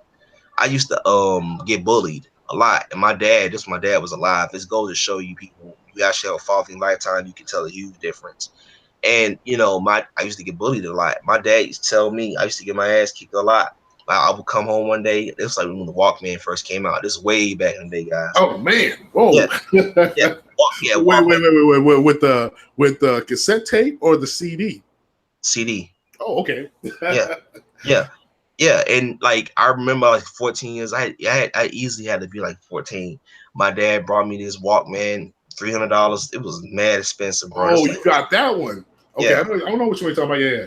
yeah, that one. And I remember the bully named Dexter. He used to he took my Walkman first day, stumped it, threw it in the toilet, and I he beat me up, What? stuffed me in the locker, and What? I used to get my ass beat a lot, and I have like anger issues too, so I kind of try not to get angry with people, but like I had to I used to get bullied a lot. And I remember one day come home, white t-shirt, and I just blood on my t-shirt, blood on my teeth, and my dad was like, "I'm tired of you getting your ass beat." He took me to boxing gym. I was like 14. This guy like 17, 3 years older than me. Damn. Man, I got my ass whooped in that damn boxing ring, black eye and everything. He says next time that bully want to mess with you, clock his face in. He won't bother you long. The next day, I came there. He showed me up, and he was like, "You know what? He was lunch money, and I got my Walkman fixed. I don't know how I got it fixed, but it was working fine. He tried to stump it again. I'm like, I'm not taking this shit today, bro. We're gonna fight or what?" I got him. He took his him, it was him and his four other friends about to jump me. He's like, "No, I got this." He about to grab me. I jumped it. I avoided his punch. I got him. I got him up against the locker. I clocked him easily about like 50 or 60 times. I Oh was so man. angry. I was so angry. I was about to cave that man's skull, and I got like I was about to grab my CD player, bash the dude's CD player in, and I got suspended like 20 days. And after that day, he never fucked with me. You know He never what? I left like. me I love to hear stories like that. Not because I like violence, but because I know there's a lot of young boys coming up, and they'll have female teachers, and they'll have uh, teachers that don't like violence. Instead, they don't want to deal with it, so they'll tell the kid to be passive, and then the kid will get beat down their alone. whole life, and then Yeah, and then you may be like even one of those school shooters. I remember one of the school shooters they were getting bullied. yeah, And yep, so when they went to shot up the kids, they shot up all the kids that bullied them.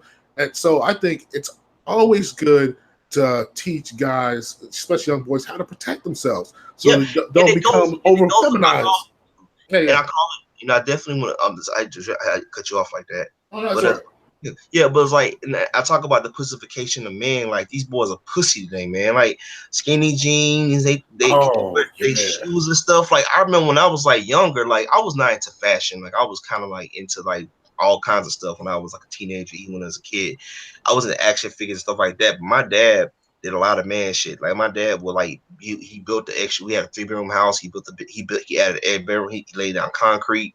He would take me and my sister to work. He like my dad was actively in my life, so that's why I can tell these stories. Like when you have a father there, and your father don't raise you to be a bitch, because nowadays boys so bitchified, and it's Yeah, not their fault because it's yeah, society and toxic masculinity. Everybody want to say toxic masculinity. It's like when you see a 5 or 6 year old and he's full of energy, and they put him 80 HE relevant and put him on this medicine. You dope him up, you put him on that drug shit, you drug him up, and on top of all that, you add bullying. They come from a broken home. And it's like, yo, this stuff goes into it. And this was talking about with patriarch. It's like, even back in the day, men was told this idea that, but here's the thing, masculine, the only thing I can only say about back in the day versus how men back in the day was allowed to be men, like, what fighting wise, like to get it off, like to make yeah. whatever. But men today is two different things. You We know, can't, you know what's funny? No filter. It's funny you said that about the kids and the drugs. Back in the day, I'm old, right? So I yeah, saw Justo said the siesta is over for Spain. No, but back in the day, because it's funny because I was in Spain one time and then we went to like a siesta party right over there. Anyway, mhm, so back in the day, I got to see firsthand, as far as the patriarchy is concerned, how they kind of like helped to destroy the patriarchy back then too. So these group home kids, it used to be if you were on Ritalin, SSRIs, and all these other medications, you would get laughed at. So what they did was they used these group home kids as like experiments. So yeah, all these group home kids would always get Ritalin, they would always get serotonin medication, whatever. And these kids were screwed up, man. yep, Like one day they would be nice, and then The next day they would be manic, they would be depressed, they would be suicidal, and it was crazy to see. But then they took these kids they were experimenting on basically, and then they started giving these drugs to the rest of the populace. I remember seeing this, and that went to break down the family as well as and more And men the thing, are moving out the home, and this thing and is, more kids are getting screwed up. yeah, and the thing is, like, and you bring it to bring that point. It's like I was like not this weekend, but this past weekend, last week, last Saturday, I was going to this meeting to volunteer con, like for security, whatever. And like I'm sitting there, and like like the whole March for Our Lives, our rally was going on. There was people on the train with the signs, the young, old people, teenagers talking about March for Our Lives. Mm-hmm. And I'm sitting here on the train, disgusted, pissed off, watch this, like we just not. You ain't got no souls in that bitch. Hold on. Yeah, so I hear what you're saying. The March for Our Lives. Um, I haven't really watched too much about it, to be honest. But it was just to say feminists are 1,000 pumped up on meds. No better. Oh, that's true. That's true. I think women take a ton of medications now, and I think the reason why a lot of women, like when I talk to women about their problem and stuff, they're so esoteric, man. Like they'll believe like they're depressed uh, because the sky is blue one day or something. It'll be something totally unrelated and not It's like, factual at all. and And the thing that's is, crazy. like, to me, and like, look, Okay. I'm not going to justify what happened in Florida. That was fucked up, man. 17 kids lost their lives. That was fucked up. Oh And wait a minute, what happened? remember the shooter, and I think what was it? Was it Florida? The dude was. The thing is, like, I try not to watch the news, to be honest. So yeah, so tell me about it. What happened? They said it was they said he was what caused him to snap. He got kicked out. Mm-hmm. 17 kids, 17 kids was killed, and it was all kinds of stuff. And like when I was like this whole time on the train, that's just one point. Before I had to talk to my niece, whatever. She was on. I was on the train. I'm seeing people with these guns, these signs. I'm just pissed off, bro. Like inside, not like out loud pissed. I'm pissed because nobody was not even talking about this in subject. I was talking to a guy on the train about this. He was a this hardcore liberal. This guy was like, ban the assault rifles, ban the guns. And I was Oh, like, that's right. You were saying this. Yes, yeah. right. And I was just like bringing the conversation up, and I brought an issue up that nobody wants to talk about. And I said, I said it was a whole bunch of March for Our Lives guys, people in there talking about, ban the guns. And I said something. I brought up on bring up a point you brought up, about the kids being drugged up on Ritalin. And I said that this what happens when you let the inmates run the asylum. You let the inmates run the asylum, and you put them on medicine, put them on Ritalin, talking about you tell them everything is toxic, that you treat them like crap, dog them out.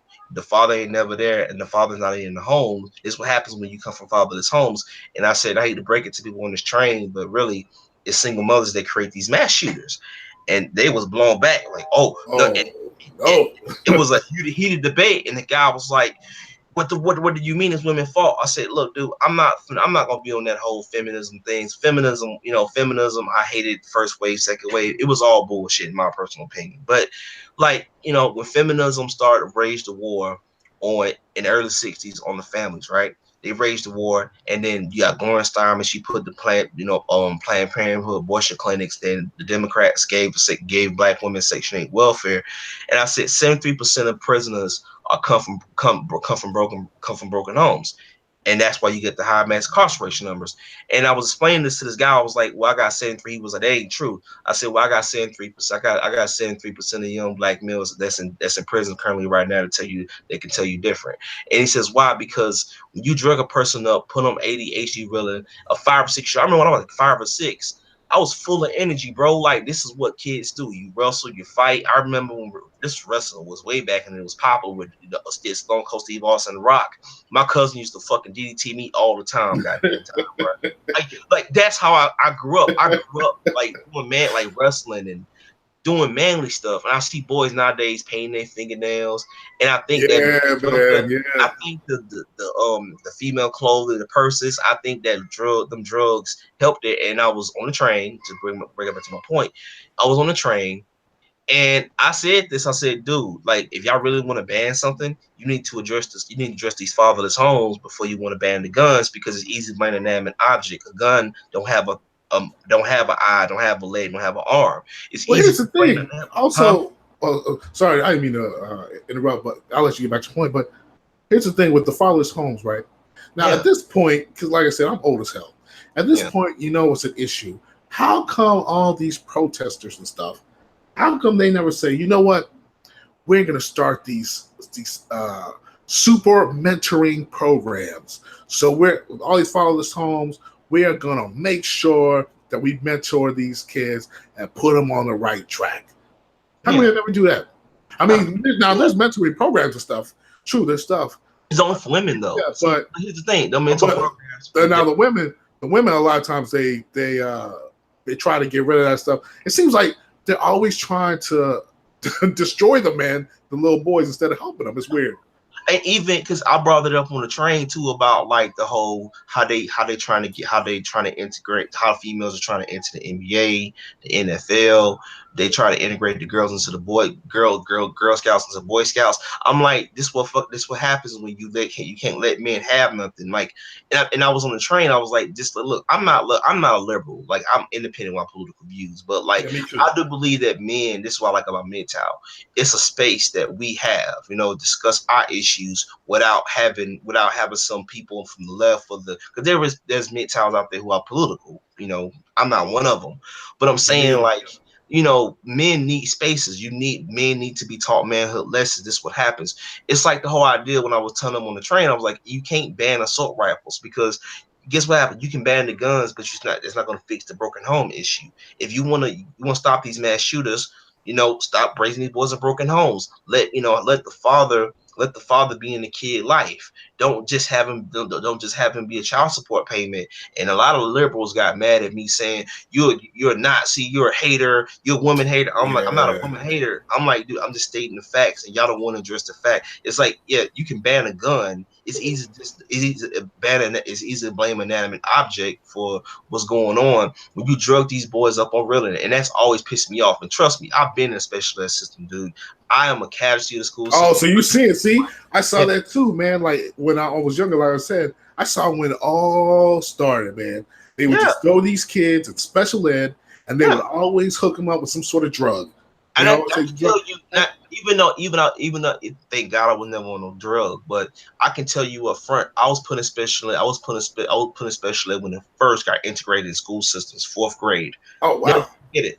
I entered it when it first entered school systems. So I can speak experience on why this stuff happens. And I said this what happens when you break that shit down. I got tons of mental problems, dude. I'm not going very deep in detail about it because I can tell you on my mental history, you'd be like, wow, how the fuck I survived it? I do not know.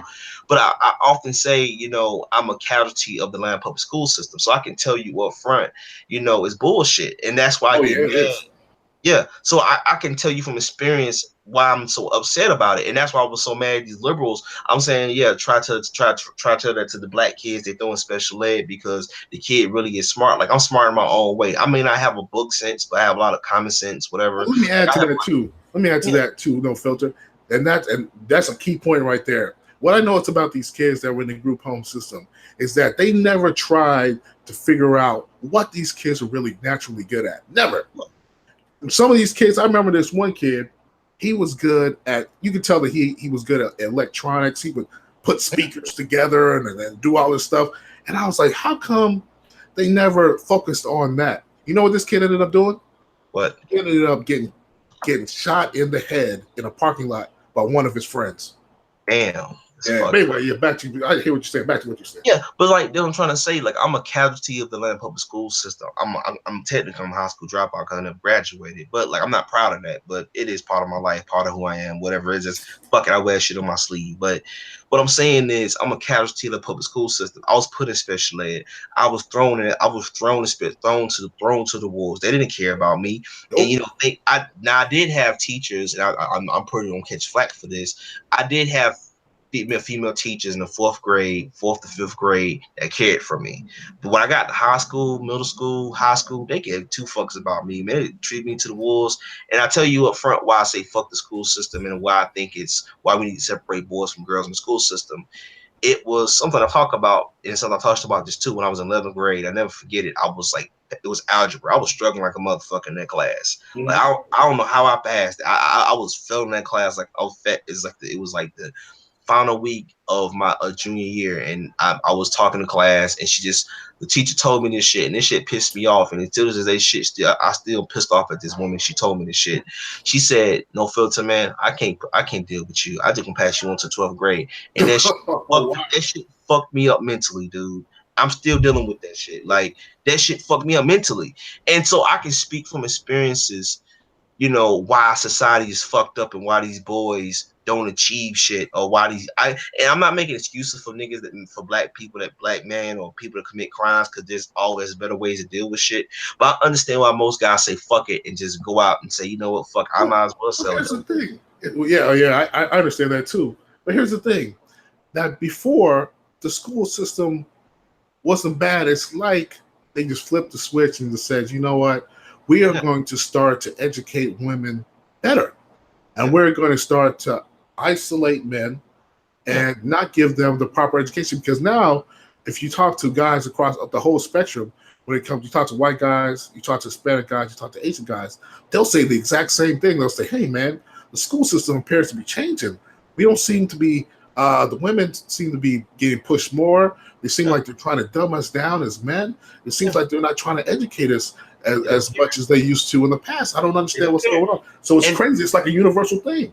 yeah, and the sad part behind it, I'm not gonna get mad. I'm not gonna get mad at my mom because she didn't know I had learning disability. I found out 28 years ago, like it was 2008.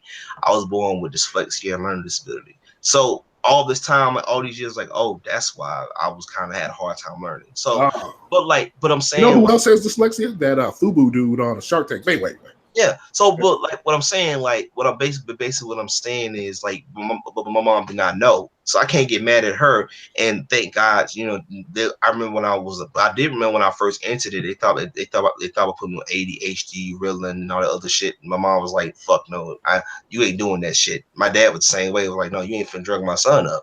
And I think when you drug these kids up on medicine and they just start snapping, then you add bullying on top of that shit, and then you add the public school system that really don't give two fucks about men, especially you a black man in the public school system. Because Atlanta public school system is a pretty shithole, bro. Like I can tell you up front, and it goes back to the patriarch argument. It's like, and that this the reason why I say that. And I know people get me. I don't probably catch flack for this comment, but I think that boys should just be taught by male teachers, not male feminists, but male teachers that actually can teach good male leadership, I agree and with women that. and girls be taught by female teachers, man. Just it should be like that, and that in my world that what it would be like, because I feel like boys would thrive in a better environment if you surround them with people that like them. I Not agree with that. I also agree that they should teach meditation in school system and martial arts.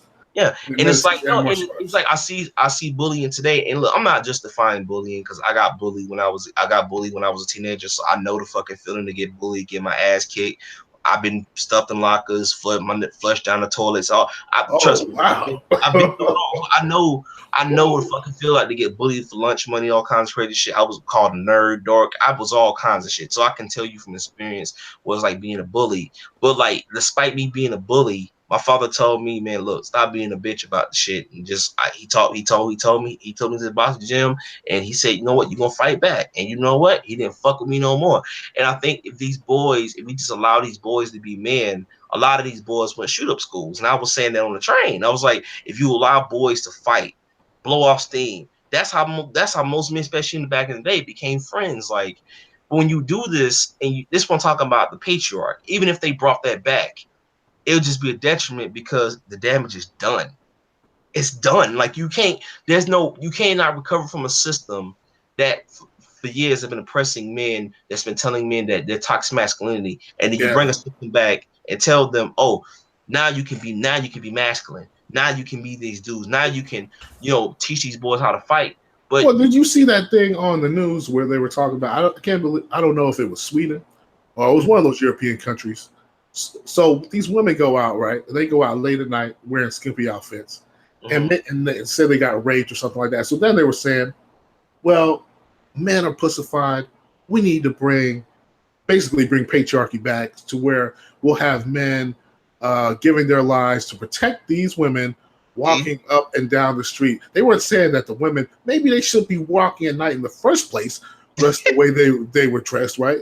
They're saying, hey, we need these men to come out, throw their lives on the line to protect these women. So I see exactly what you're talking about. yeah, and that's what I'm trying to say is that people bring it back, it just become that you basically become that disposable utility, that same disposable utility that made you became midtown in the first place, or red pill, whatever. Like you can't understand, you can't undo screw damage. Like Me Too, when Me Too took off last year, 2017, I was like, that you can't come back from this. There's no coming back from this. You can't do it. It's like the whole idea when I talk about, you see women talk about bringing back chivalry. Like they bring back chivalry for like opening doors, stuff like that. But here's the thing: there's two-sided street. That means women actually gotta be women, but women don't want to be women. See, they want to bring chivalry when it benefits them, but them actually being approachable, them actually doing what women do, carry themselves self-respect. They ain't trying to do that, and that's why I find patriarch as an outdated as an outdated thing, because the moment you make it about it becomes about protecting women, and that's all it's going to usually be about, and it's going to be about kids, you being disposable, and and I said it many times, as much as I agree with TFM and his views, I don't want it to come back. I can kill somebody if it comes back. I think the damage is done. It's gone. Like, for it, lives are forever changed. Me Too done it, and it killed whatever patriarch that he wanted to come back, or well, some of the patriarchy views he wanted to come back. Same thing with these Trad Stephen Molyneux and Jordan Peterson. These dudes, these guys want to bring back 1950s. It's outdated, man. We got smartphones that then you can watch TV on now. We have technologists, smart. Like we have, 4K TVs and gaming consoles it have like cutscenes that look like real movies now. Like you know what I'm saying? I'm just saying overall the technology has changed. Women are not washing clothes on washboards anymore. Okay. Yeah, I I think remember, yeah, go ahead. I hear what you're saying. I think people have to change sometimes. I think going forward, I think men need to focus on what we are saying before. Focus on what really makes them who they really are as men. Focus on that first. Maybe you're gonna have to do a little pump and a dump. I mean, but don't get involved in those long-term relationships and stuff like that, so you don't get sidetracked. And here's the thing. If you still want to talk to women, like far as like associate themselves with them, there's nothing wrong with that. Oh yeah, Like exactly. I got women in my family, mom, my sister, my niece, I'm very close with. So like, but that's my family, this is their story. I have to be close to them, right? That I appreciate, I love them dearly, especially my niece.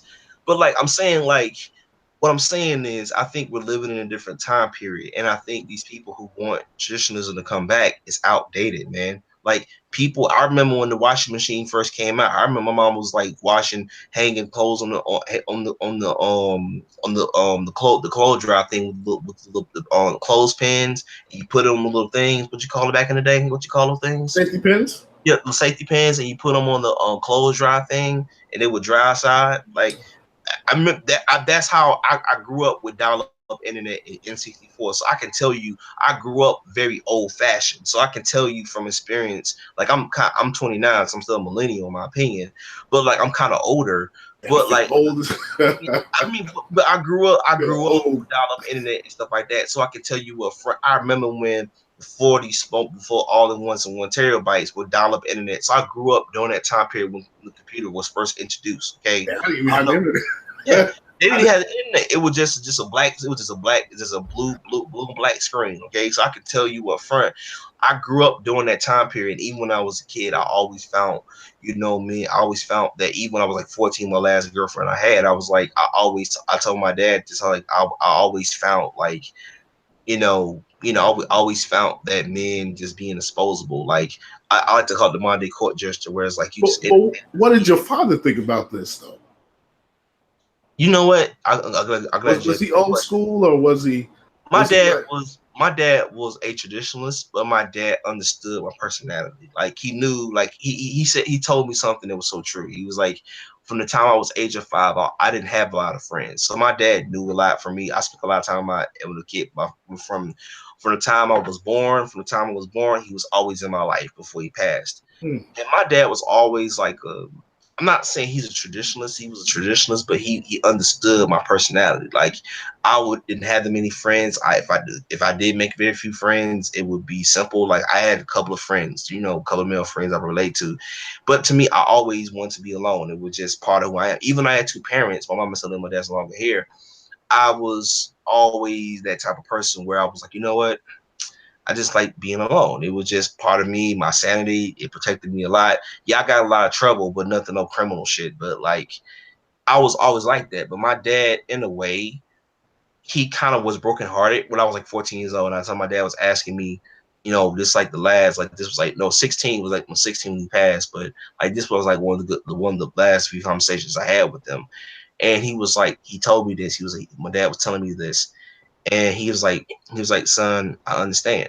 I knew because I was like, when I was like, I had to say when I was like 2 years old, my mom told me this. I was born like it took me a long time. It took me a hard time to walk. It took me a long time to walk. Like I have a lot of mental problems. So I had a lot of psych problems. So, and the reason why I was telling my dad this, and the reason why I told my dad I didn't want no kids, because I said, Dad, I grew up in special ed. I'm in special ed. I have a lot of mental problems. And my biggest fear, and I told my dad this, I said, if I met a woman and if we had a daughter or we had a son, and my son was dyslexia or special ed, hmm? I would disown him. And it broke my dad's heart, but my dad was like, I fully understand. Because my dad, Why do you say that though? Why do you say that? huh? Why do you say that though? Well, I told him that because I Because knew, it's so hard. Because it's so huh, hard. it was I had a hard time in special ed. It was not just about the military abuse I took from when I was in 11th grade and teacher telling me that she just passed me on. That caused more damage to me a lot, even as it affects me now.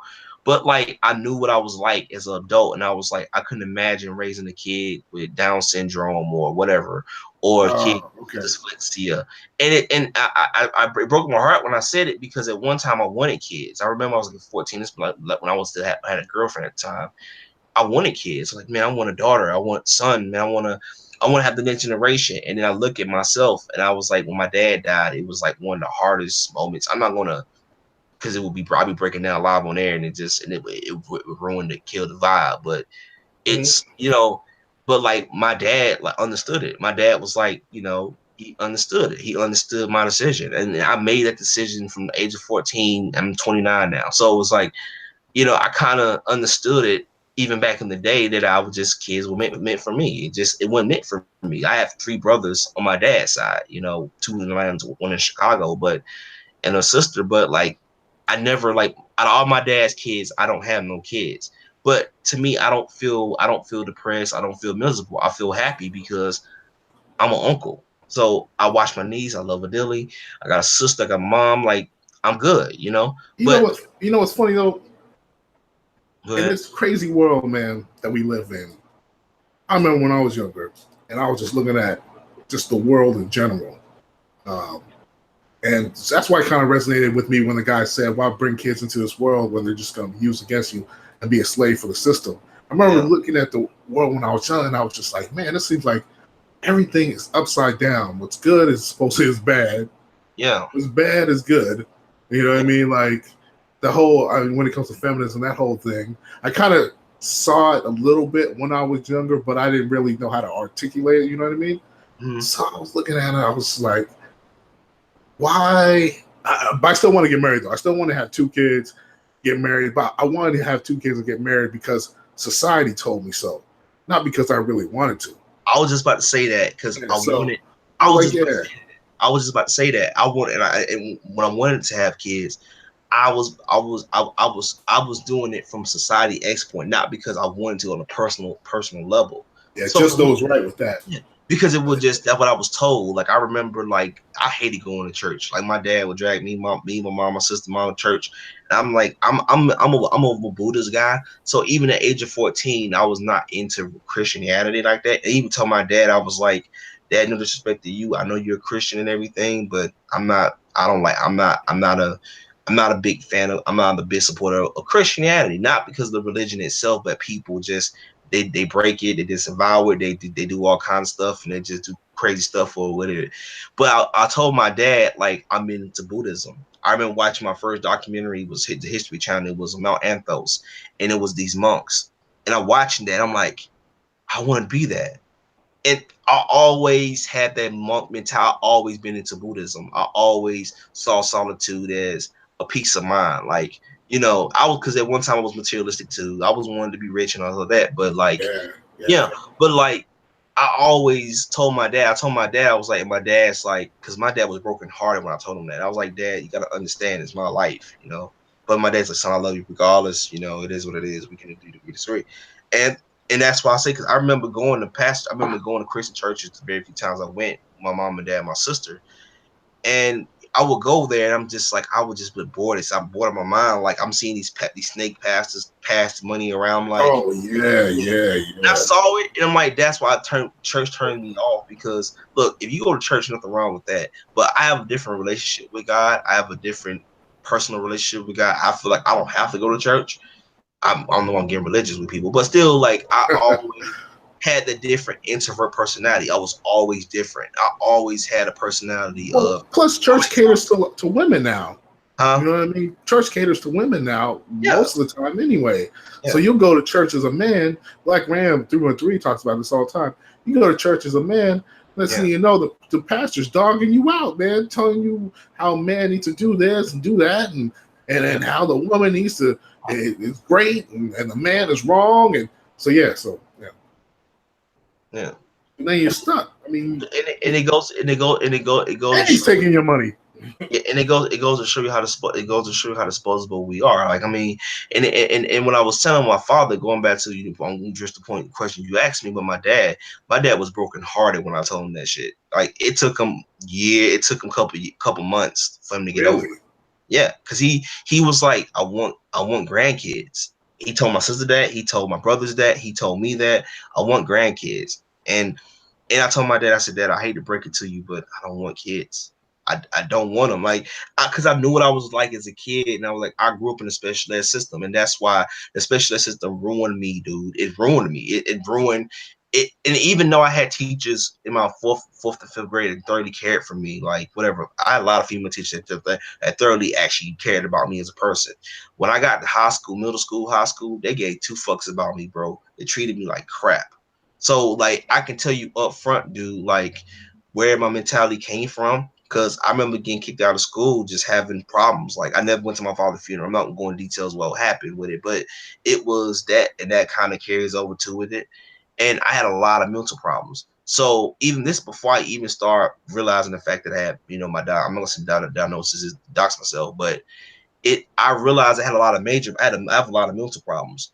And I told my mom this the other day. My mom was, I'm gonna call my mom, and she's like, no filter. She was like, I want grandkids for me. She finally, came to me, and I said, Mom, I love you. You know, you always been there for me, but Mom, I don't want no kids. And my mom cried, and it kind of hurt me to see it because, like, that's your mom and everything. Man, but But here's I the had to make that decision. I made that decision a long time ago. I said, Mom, I told Dad this, and she says, you never told me this. I says, certain things to keep to myself because I know my mom, because I know my niece is in my mom room, but like my mom loves my niece. Like she loves my niece. My mom loves being a grandmother. She loves being a grandmother. We take her everywhere we go, and she's a well mannered kid. And my mom is like this, and my mom was like, she says all the time. I know she says it in her heart. She's like, "This is gonna be the only grandchild I have." And I know she's saying it because she want me to have grandkids. She want me to have kids, but But I see, told her, how look, much of it? How much I know with people having kids? How much of that is just societal, pressure? You yeah. know, how much of that is that? Because people they I tell you think you have. I think men today have kids because they're told. Because Yeah, I think that's all it is, man. They yeah, just because they're that's what it told. is. It goes back to I think I'm gonna bring up on SFM, Stay Free Mental channel. How you can check his channel. He's a dope guy. Got some dope content. But he says it all basically reproduction. I think that we're told to reproduce, like from the time we're born, from the walk and talk and comprehend stuff. We're told to reproduce. We're told to meet the girl, get married, or you see the young guy, 21-year-old guy, 20, 20, 23, 24-year-old guy, graduating from college. They tell him, get that job so you can get that girl. And it's never, oh, get this job so you can better yourself and you can save your money up for your full retirement. It's always get the girl, get married, and then you become a wage slave. And it goes back to this argument, which is why I love this topic, patriarch, because I think that is so, and I think it's go back to our programming too. And that's why I'm saying I can't get mad at men, because if somebody tell you enough, like, yo, get married, wife and kid, and you see society enough, you'll give in to peer pressure. Yeah, But you it's will. but Yeah, I you think will. when you take the red pill from philosophy or mindset, you start to see flaws into that system. And that's why I said with TFM, even though he has good points, his patriarchy theory of bring back authority to me. But even with authority, is like boys are done. Feminine, like, look, society is done. Like Yes, it, well, you know what? Another thing, no filter. Another thing, like you said, TFM. I also don't like the other YouTube guys who will say, they'll have all this red pill talent. We kind of touched on it. They'll yeah, have all this red pill knowledge, my bad. And they'll say, yeah, red pill this, red pill this. But then they'll sound kind of like PUAs, or then you'll find out the dude's in like a long term relationship. I'm like, whoa, whoa, whoa. I'm yeah, like, man, I can't really take you seriously now, man. You're saying all this stuff, yeah. and And then I'm not trying to tell people, like, I'm saying, and that's what I'm saying with these red pill knowledge. Like you look at certain things, when you look at certain things in the system, like it goes back to what it is. Even MGTOWs has some type of traditionalism in them, because in a way they want to bring something back. yeah, they want that, they want that long term commitment, man. They Yeah. want that It, Disney I'm not saying fantasy. all MGTOWs. I'm not saying all MGTOWs. I'm saying it's a small percentage that does it. Like they like. I think I'm a firm believer of this, and I think especially with MGTOW being labeled, the Southern Poverty Law Center labeling the red pill a hate group. I don't know why, but whatever it is, what it is, right? I think that people see the red pill now and it'll be like, oh, I'm red pill because it's popularity. But Yeah, like me, exactly. I'm a hardcore midtown monk dude. Like, yeah, I may watch porn from time to time to get, blow some steam off. But overall, I'm a midtown monk. I ghost in plain sight. I try not to, I don't try to associate myself with women like that, unless you my family members, my niece, whatever. But like outside of that, I don't associate myself with women like that. I don't like when I'm at a movie. I sit theater. I try to sit all the way in the back where there, so nobody don't bother me. Like what I'm saying is, and what I'm basically trying to say is that I think that there are a lot of MGTOWs out there who want the patriarchy to come back, but they don't realize the fact that, look, it will be hindering your progression. Like one thing I love about MGTOW, I said ever since I have became a center person, man. I have been able to appreciate the core elements of life. I live life one day at a time. I know people hate that slang is a title saying, but once you live life one day at a time and focus on you and you better yourself, you find that patriarchy is bullshit, man. Well, what about this? Let me play devil's advocate here. What about the guys, like I said before, those guys that will talk about red pill knowledge all day, and then they'll talk about if you're MGTOW, you're a loser, this and that, and you're weak because you just can't handle a woman, so therefore you're just using the MGTOW label to run away. What do you say to those guys that say that? Fucking simps. I mean, that's what it boils down to. I mean, if you really think about it, I mean, here's the thing about most people. I think they misconstrue what I'm saying. a lot of the men, a lot of the time, this here is the social problem with this mentality. This mentality is dangerous, dysfunctional because what they don't realize is that you're disposable, man. And even with alpha male strategies, you see then when you take Truth Girl, right? When MU was dressing Truth Girl, right? It's like she, you hear people say, "Oh, MGTOW got a point," but and everybody knows when you say "but," you just count on everything you just said before. Yeah, And exactly. people just like when they say MGTOW got a point, but you don't agree with these talking points. And what pisses me off, and I talk about this all the time. What really pisses me off, I see it today. I see it today. Anything, it's pure bullshit. That jump pisses me off because I feel like these men who say that, it's like even Steve Dean Williams, right? His whole hate against MGTOW. I'm like, Oh, dude, that guy, yeah, man. like the dude is like, dude, like you a married man, like why do you fucking hate MGTOW? Like we ain't bothering you, and that's what I'm trying to say. But to address your point, to address those guys, it's like, dude, like female validation, man. It's that disposability, man. It's that you gotta feel important, man. It's that mentality. It's that mentality that just you gotta feel important. It's sad that we gotta think like that, but that's how people think, man.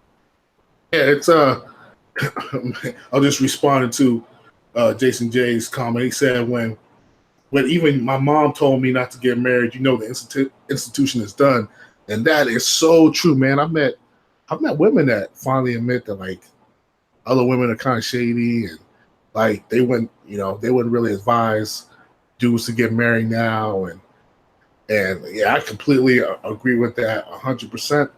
It is too dangerous at this point in time Yes. for a man to be sticking his neck out. Too dangerous.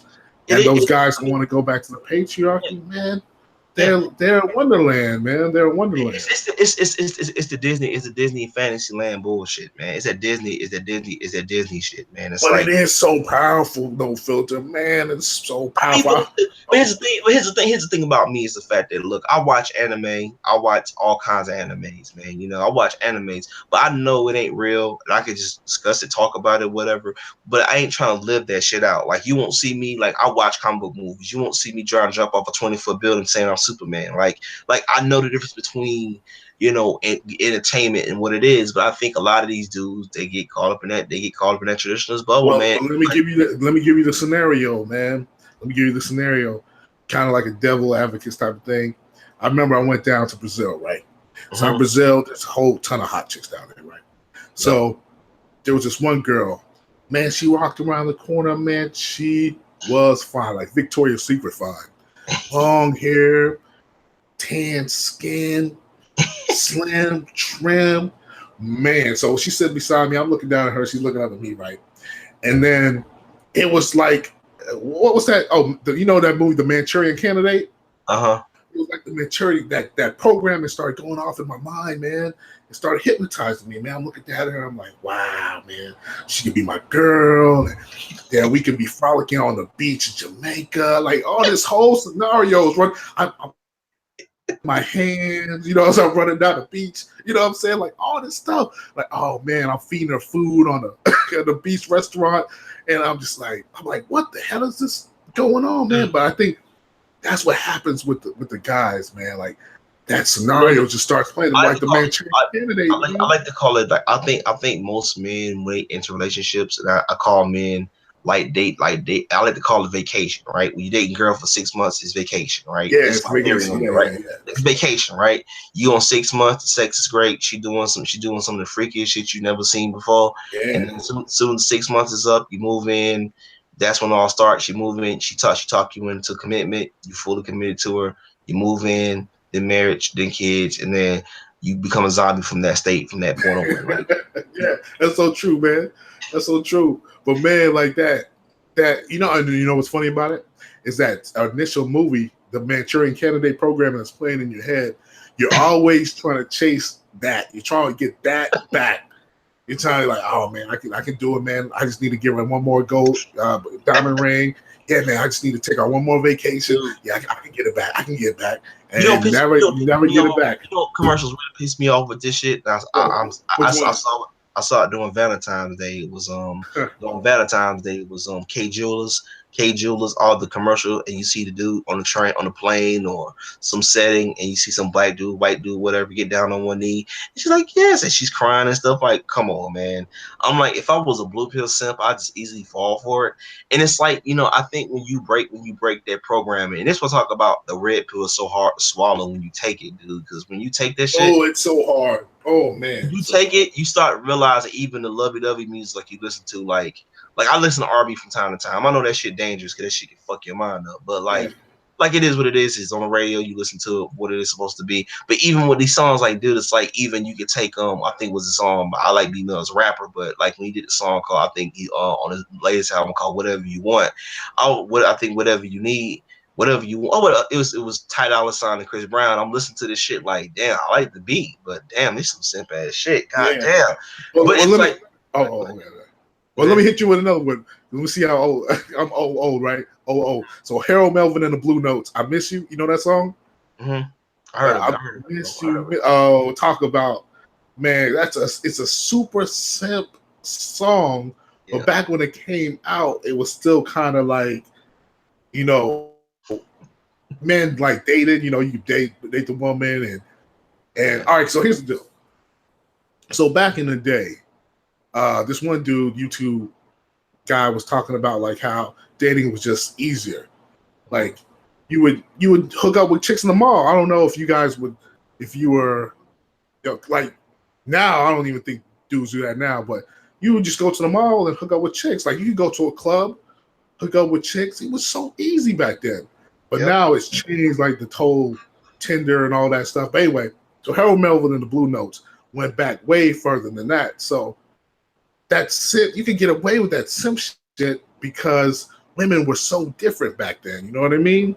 And that's women are a little different. Like, I understand. Yeah. Like I understand. Even though I hate the patriarchy, women were different back in the day. They were different. They would still have pergaments and stuff like that, but that's why the guys want to bring it back, right? They want to bring that patriarchy because, but it's like, but here's the thing. But I think the reason why I brought this topic up is that women today are way more different.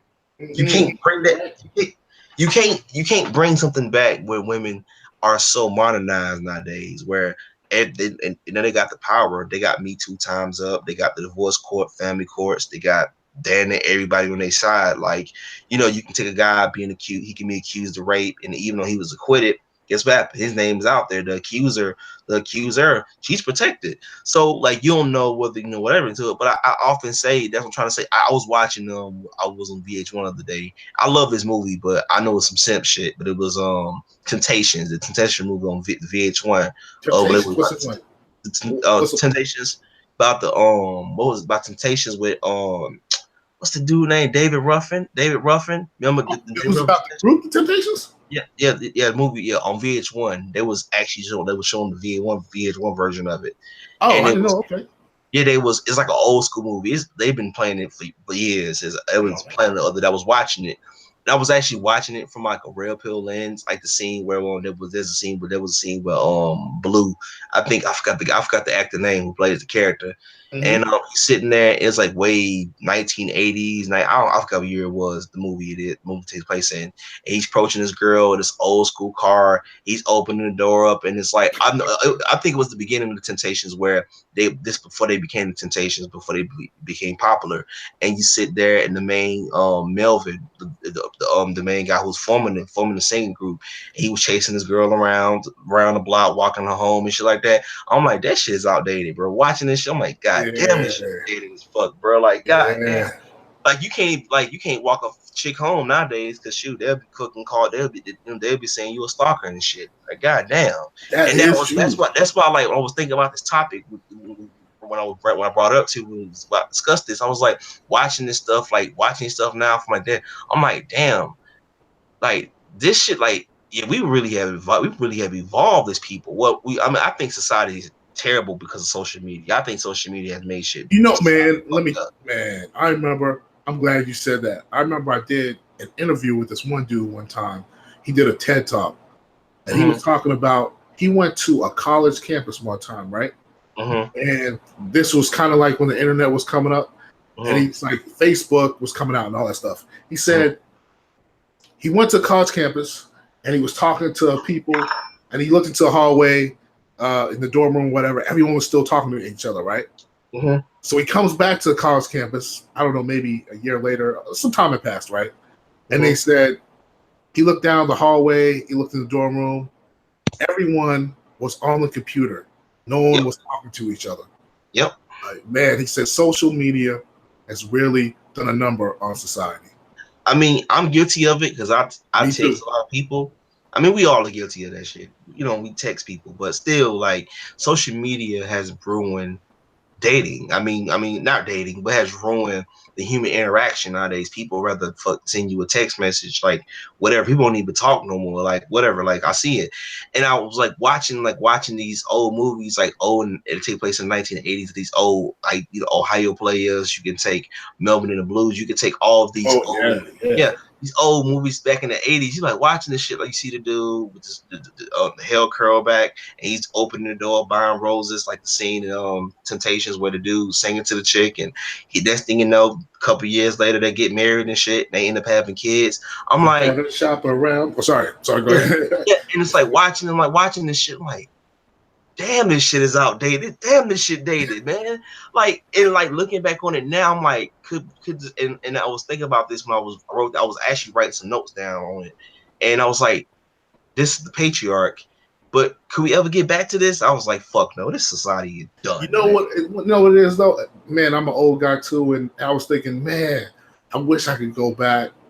I remember thinking that a little while ago, before I was truly red pill. I was like, man, I wish I could just go back to the part where you could actually go to a club and pick up a girl, man. Like, it's changed so much to where you can't even do that anymore, man. You can't have, women are just not approachable. You know what I mean? And you're thinking, and what got a lot of people into the PUA thing, it was, well, I just need to change my strategy. I just need to change my game up. I just need to do this. I just need to do that. But the reality is, you're just not changing with the times. These are the times we live in now. You can't go back to that. You can't think that women are going to be all of a sudden be more approachable all of a sudden. They're never going to do that. Yes, even I was thinking about this too. I was thinking about this with the Me Too thing, because Me Too eventually it's gonna come crashing down sooner than later, right? Yeah, definitely. Yeah, when Me Too comes around, Me Too ruined dating. Like, think about it. Like, when Harvey Weinstein took off, right? I'm not defending what Harvey Weinstein did. What I'm saying is, Harvey Weinstein, when they took Harvey Weinstein down, and I was like, okay, all right, I think it would just stop with Harvey Weinstein. Okay, maybe we'll just go away. And then they kept adding on, and then you got, what is it? Now you got Mark Cuban, the dude worked for Under Armour. Now it's Louis C.K. Now Under Armour. Yeah, I think it was a black dude. A black guy. He used to be a former employee of the Dallas Mavericks, and he was accused of sexual harassment. And then you have Louis C.K., Aziz Ansari, and then it became a clear witch hunt where politicians commit suicide. I'm like, no, man. And it's like Mike Pence now, he got his whole, I don't meet with women in the room, somebody else in the room where they were. And now society's forever changed. And that's why I was like watching these old Temptation movies. I'm like, yeah, this shit is done, man. Women, they killed it. And I was thinking to myself, it was like, even before feminism. I was like, dating, I understood it back in the day why it was so popular. I understand why it would make sense. Like, why people would be popular, people would love it. Yeah, it was so much fun to just connect with somebody, man. Like, what the thing is, I find it hard now, even nowadays, to just connect with other men, which I think is by design, because the less men come together and connect with each other, the more they can overthrow corrupt governments. If there's a corrupt government, the less men work together, the easier it is for men to be taken advantage of. That's what I realized. Still there? That's it? Okay. Yeah, I mean, I'm still here, but it's like people don't understand. It's like, I often find people who want to relive in the past, or it's not just related back to the patriarchy. It just relates to any historic event. It's like, if I had a time machine, like those dudes that want to live in like the '60s. Yeah, like those it's dudes. Like, it's like people don't understand. It's like, dude, it's like times is changing. I mean, you gotta change with the times. And much as like it's like, our video game today. And much as I hate this whole digital age shit, I understand you gotta change with the times. And for me, I prefer physical. But like, I think you have to change with the times, man. And I think that men are becoming more men today. Men today are becoming more well aware of their environment.